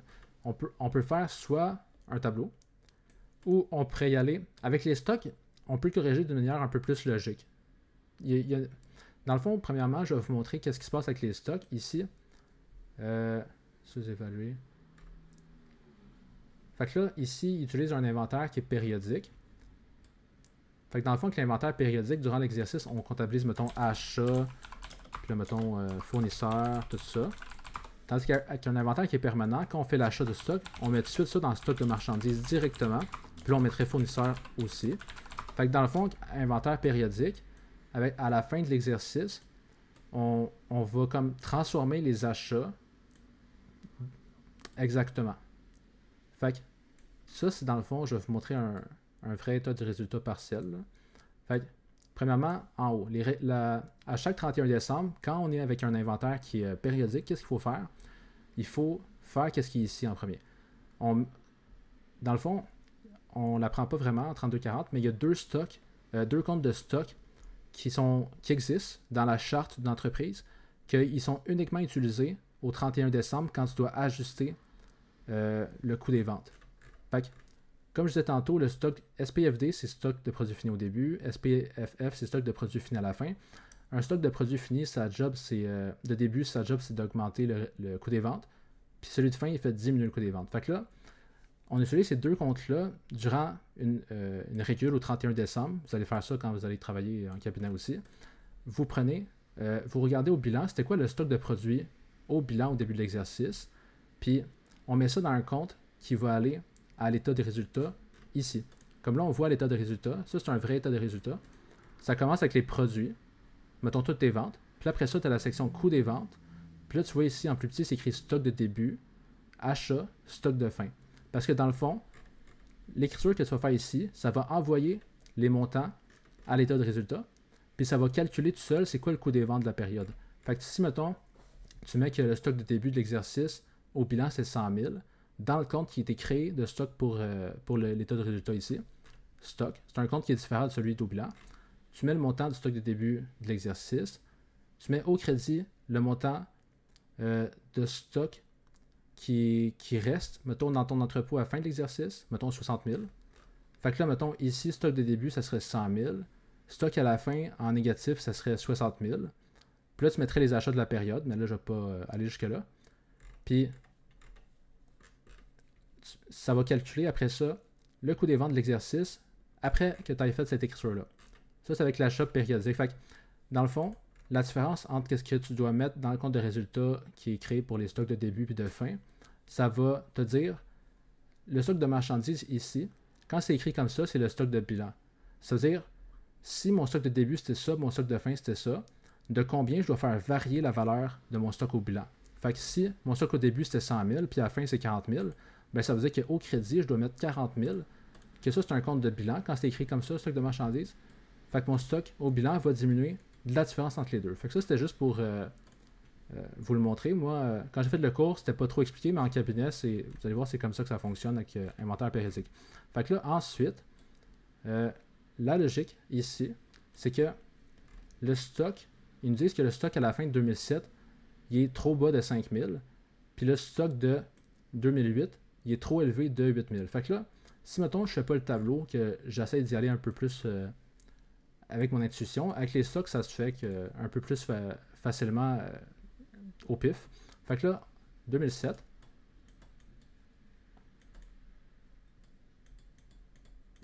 Qu'est-ce qu'on sait? C'est que les stocks à la fin de l'exercice et les stocks de produits finis à la fin, SPFF, sont trop bas de 5000. Fait que là, qu'est-ce que ça veut dire? Bien, on sait que pour calculer le coût des ventes, le calcul, c'est stock de début plus achat moins stock à la fin.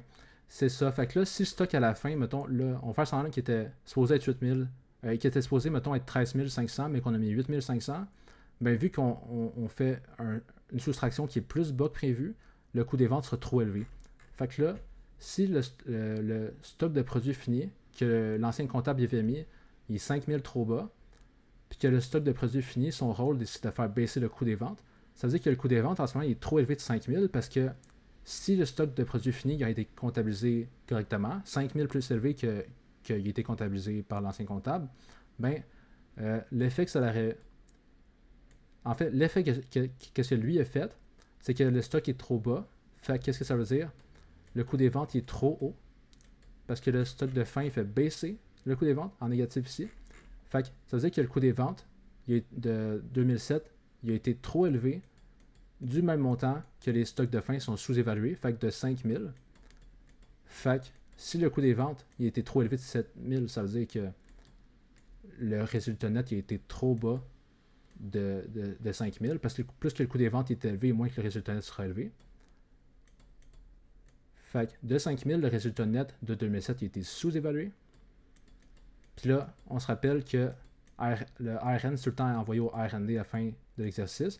Fait que si le ARN a été trop bas de 5000 à cause que le stock de produits de fini de stock était 5000 plus bas qu'il aurait dû, ben ton RND de début de l'exercice suivant, 1er janvier 2008, sera 5000 trop bas.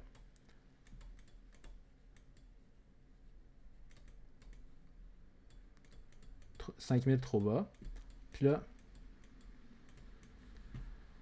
ensuite, si on regarde le deuxième problème, ça dit qu'au 31 décembre 2008, les stocks sont trop élevés de 3000. Fait que là, 31 décembre 2008, c'est l'inverse.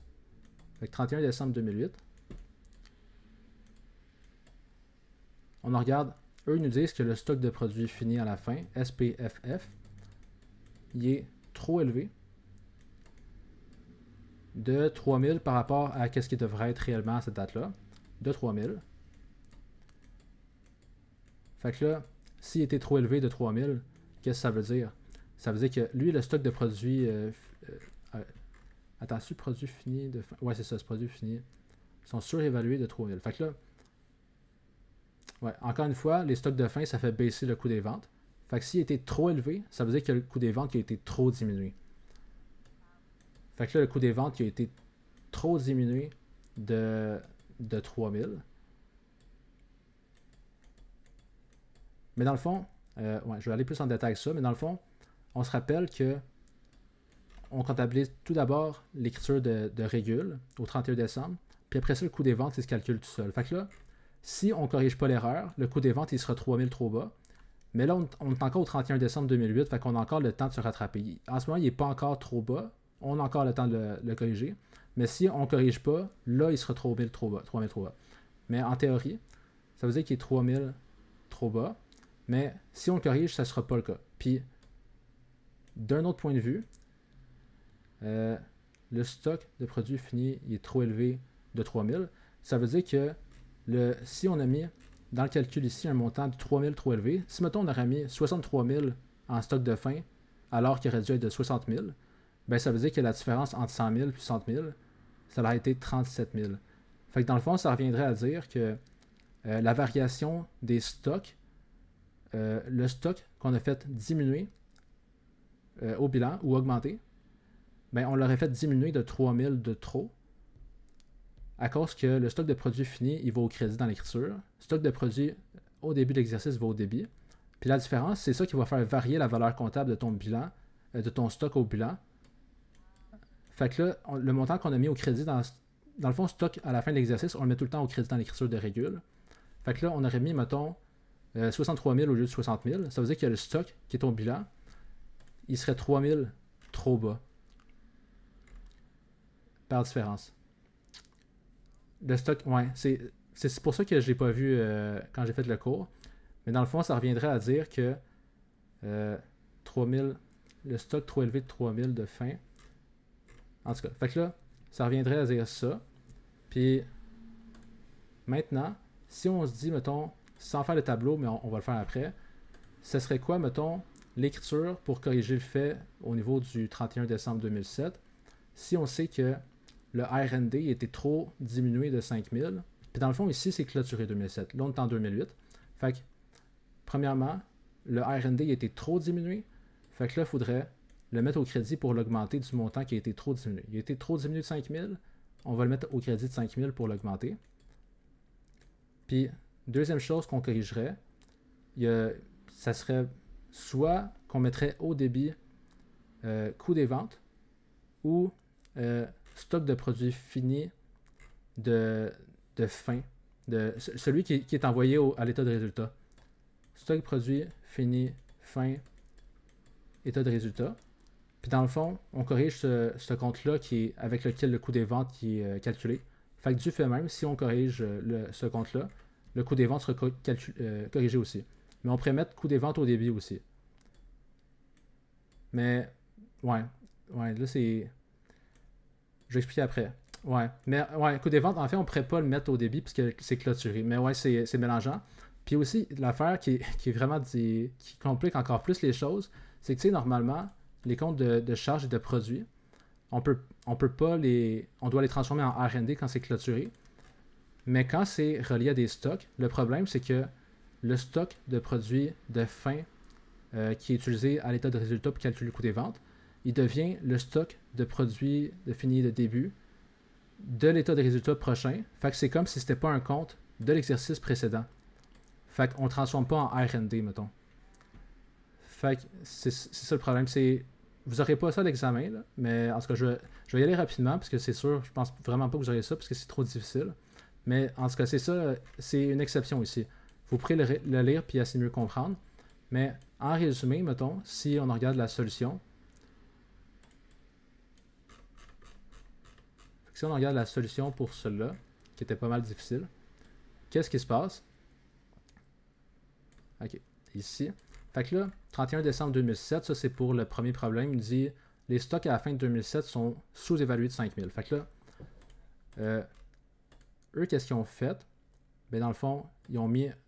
Je l'ai mis au débit pour représenter le fait que stock de fin il est trop bas de 5000. Puis ça, c'est un compte qu'on met tout le temps au crédit. Fait que là, en contrepartie, j'ai mis coût des ventes parce que ça veut dire que c'est le compte qui est utilisé pour calculer le coût des ventes. Fait que ça veut dire qu'il est trop bas de 5000 aussi. Puis là, eux, qu'est-ce qu'ils ont fait? Ben, ils n'ont pas corrigé le fait que c'est sous-évalué. Fait qu'ils n'ont rien fait pour corriger ce fait-là. Fait que, en contrepartie, il faut que le stock de fin de 2007, premièrement, attends, ils sont sous-évalués de 5000. Coût des ventes. Ouais. Fait que là, le coût des ventes, il aurait fallu qu'il soit plus bas de 5000. Fait qu'on mettrait crédit coût des ventes, donc R&D. Pour faire augmenter le R&D, comme j'avais marqué, mettons, en premier ici, il faudrait faire augmenter le R&D parce que le stock à la fin, il a été trop bas. Puis s'il avait été 5000 plus haut comme prévu, ben le coût des ventes il aurait été 5000 plus bas que celui qui a été. Parce que là, le coût des ventes il a été trop élevé, fait que le R&D il a été diminué par erreur de 5000 de trop. Fait qu'on le remonte en le mettant au crédit. Puis ensuite, stock de début 2008, état de résultat, qui est aussi celui de fin, ben on le mettrait au débit de 5000. Puis là, après ça, pour l'erreur de 2008, stock de fin de 2008, ça c'est l'erreur. Il est 3000 surévalué. Puis là, stock de marchandises au crédit, ça veut dire que le stock à la fin de l'exercice est 3000 trop bas. Fait que la correction, ce serait... ouais, c'est ça, créditer stock de marchandises, puis stock de fin à l'état de résultat, débité de 3000. Puis ici, je pense... Attends. Ouais, c'est ça. Qu'est-ce qui est fait? Qu'est-ce qui aurait dû être fait? Ouais, il aurait fallu que le stock soit plus élevé. Puis le stock de fin... Mais en tout cas, c'était difficile de faire un tableau avec celui-là, honnêtement. Parce que c'est... Mais, en tout cas, je pense vraiment pas que vous auriez ça à l'examen. Moi, il fallait pas que je le fasse quand j'ai fait le cours. Puis vous allez voir, il y a des exceptions. Puis vous apprenez... En plus, vous apprenez même pas ça. Moi, je l'avais pas appris en 3240, cette affaire-là. Mais dans le fond, l'achat périodique, c'est parce que il y a deux comptes qu'on n'apprend pas, qui existent, que c'est deux comptes de stock de produits définis au début puis à la fin de l'exercice qui sont uniquement utilisés au 31 décembre pour calculer la variation du stock de marchandises au bilan. Fait que dans le fond, c'est ça, puis ouais. Fait que, ouais, je vais pas rester plus longtemps sur cet exercice-là, il était pas mal mélangeant, mais aussi, si on corrige du point de vue du 1er janvier 2009, quelque chose qui est plus facile, c'est que, mettons, on est dans l'exercice qui suit un problème qu'il y a eu une erreur à l'exercice précédent au niveau des stocks de clôture, puis que dans l'exercice actuel, il n'y a pas de problème au niveau des stocks. La correction à faire, c'est on regarde tout simplement le dernier exercice. Est-ce que le stock est surévalué ou sous-évalué? Parce que dans le fond, les erreurs des exercices précédents vont affecter le stock de début de l'exercice qui suit. et donc du fait même le stock de produit fini de cet exercice-là. Fait que dans le fond, tu regardes juste est-ce que le stock de fin du dernier exercice est surévalué ou sous-évalué. Là, ici, il était stock de fin 2008, il était surévalué de 3000.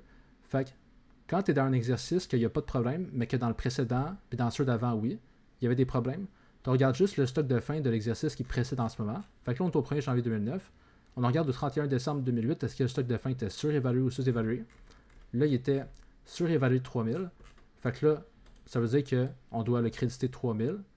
Puis, on met R&D de 3000 aussi. Fait, dans le fond, quand on est dans l'exercice qui suit, il y a eu plusieurs problèmes avec les stocks dans les exercices précédents. Puis là, dans notre exercice actuel, on ne dit pas qu'il y a des problèmes. Fait qu'on regarde juste au 31 décembre de l'exercice qui précède, est-ce qu'il était surévalué ou sous-évalué? S'il était trop élevé, on va mettre au crédit stock de marchandises. Puis, du même montant, ça va être R&D. Fait que, ouais. Fait que ça, c'est pour le point 5 qui était vraiment difficile, honnêtement. C'était même à expliquer, parce que dans le fond, en cabinet, tu mets ça sur l'écriture, puis ton programme va calculer tout seul le coût des ventes, puis il va tout ajuster. Fait que c'est pour ça que c'est difficile à expliquer. Dans la vraie vie, c'est un logiciel qui calcule tout. C'est juste mettre le stock de début, le stock de fin, ça ajuste ton stock de bilan, ça calcule ton coût des ventes. Puis là, ici, si tu veux faire ça manuellement, c'est pas évident vraiment. Là.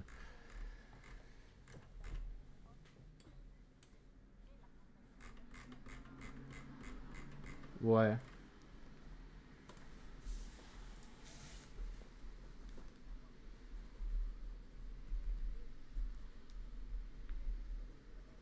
Ouais, exactement. C'est ça. Mais on s'entend, le numéro 5 il est moins pertinent pour votre étude, honnêtement. Je voulais vous le montrer, mais il est pas super évident à saisir. Fait que,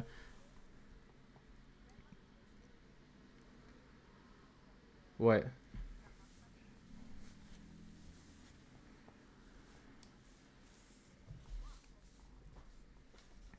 Ah, c'est super gentil, j'apprécie ton commentaire. Puis, je suis content de voir que ça l'aide.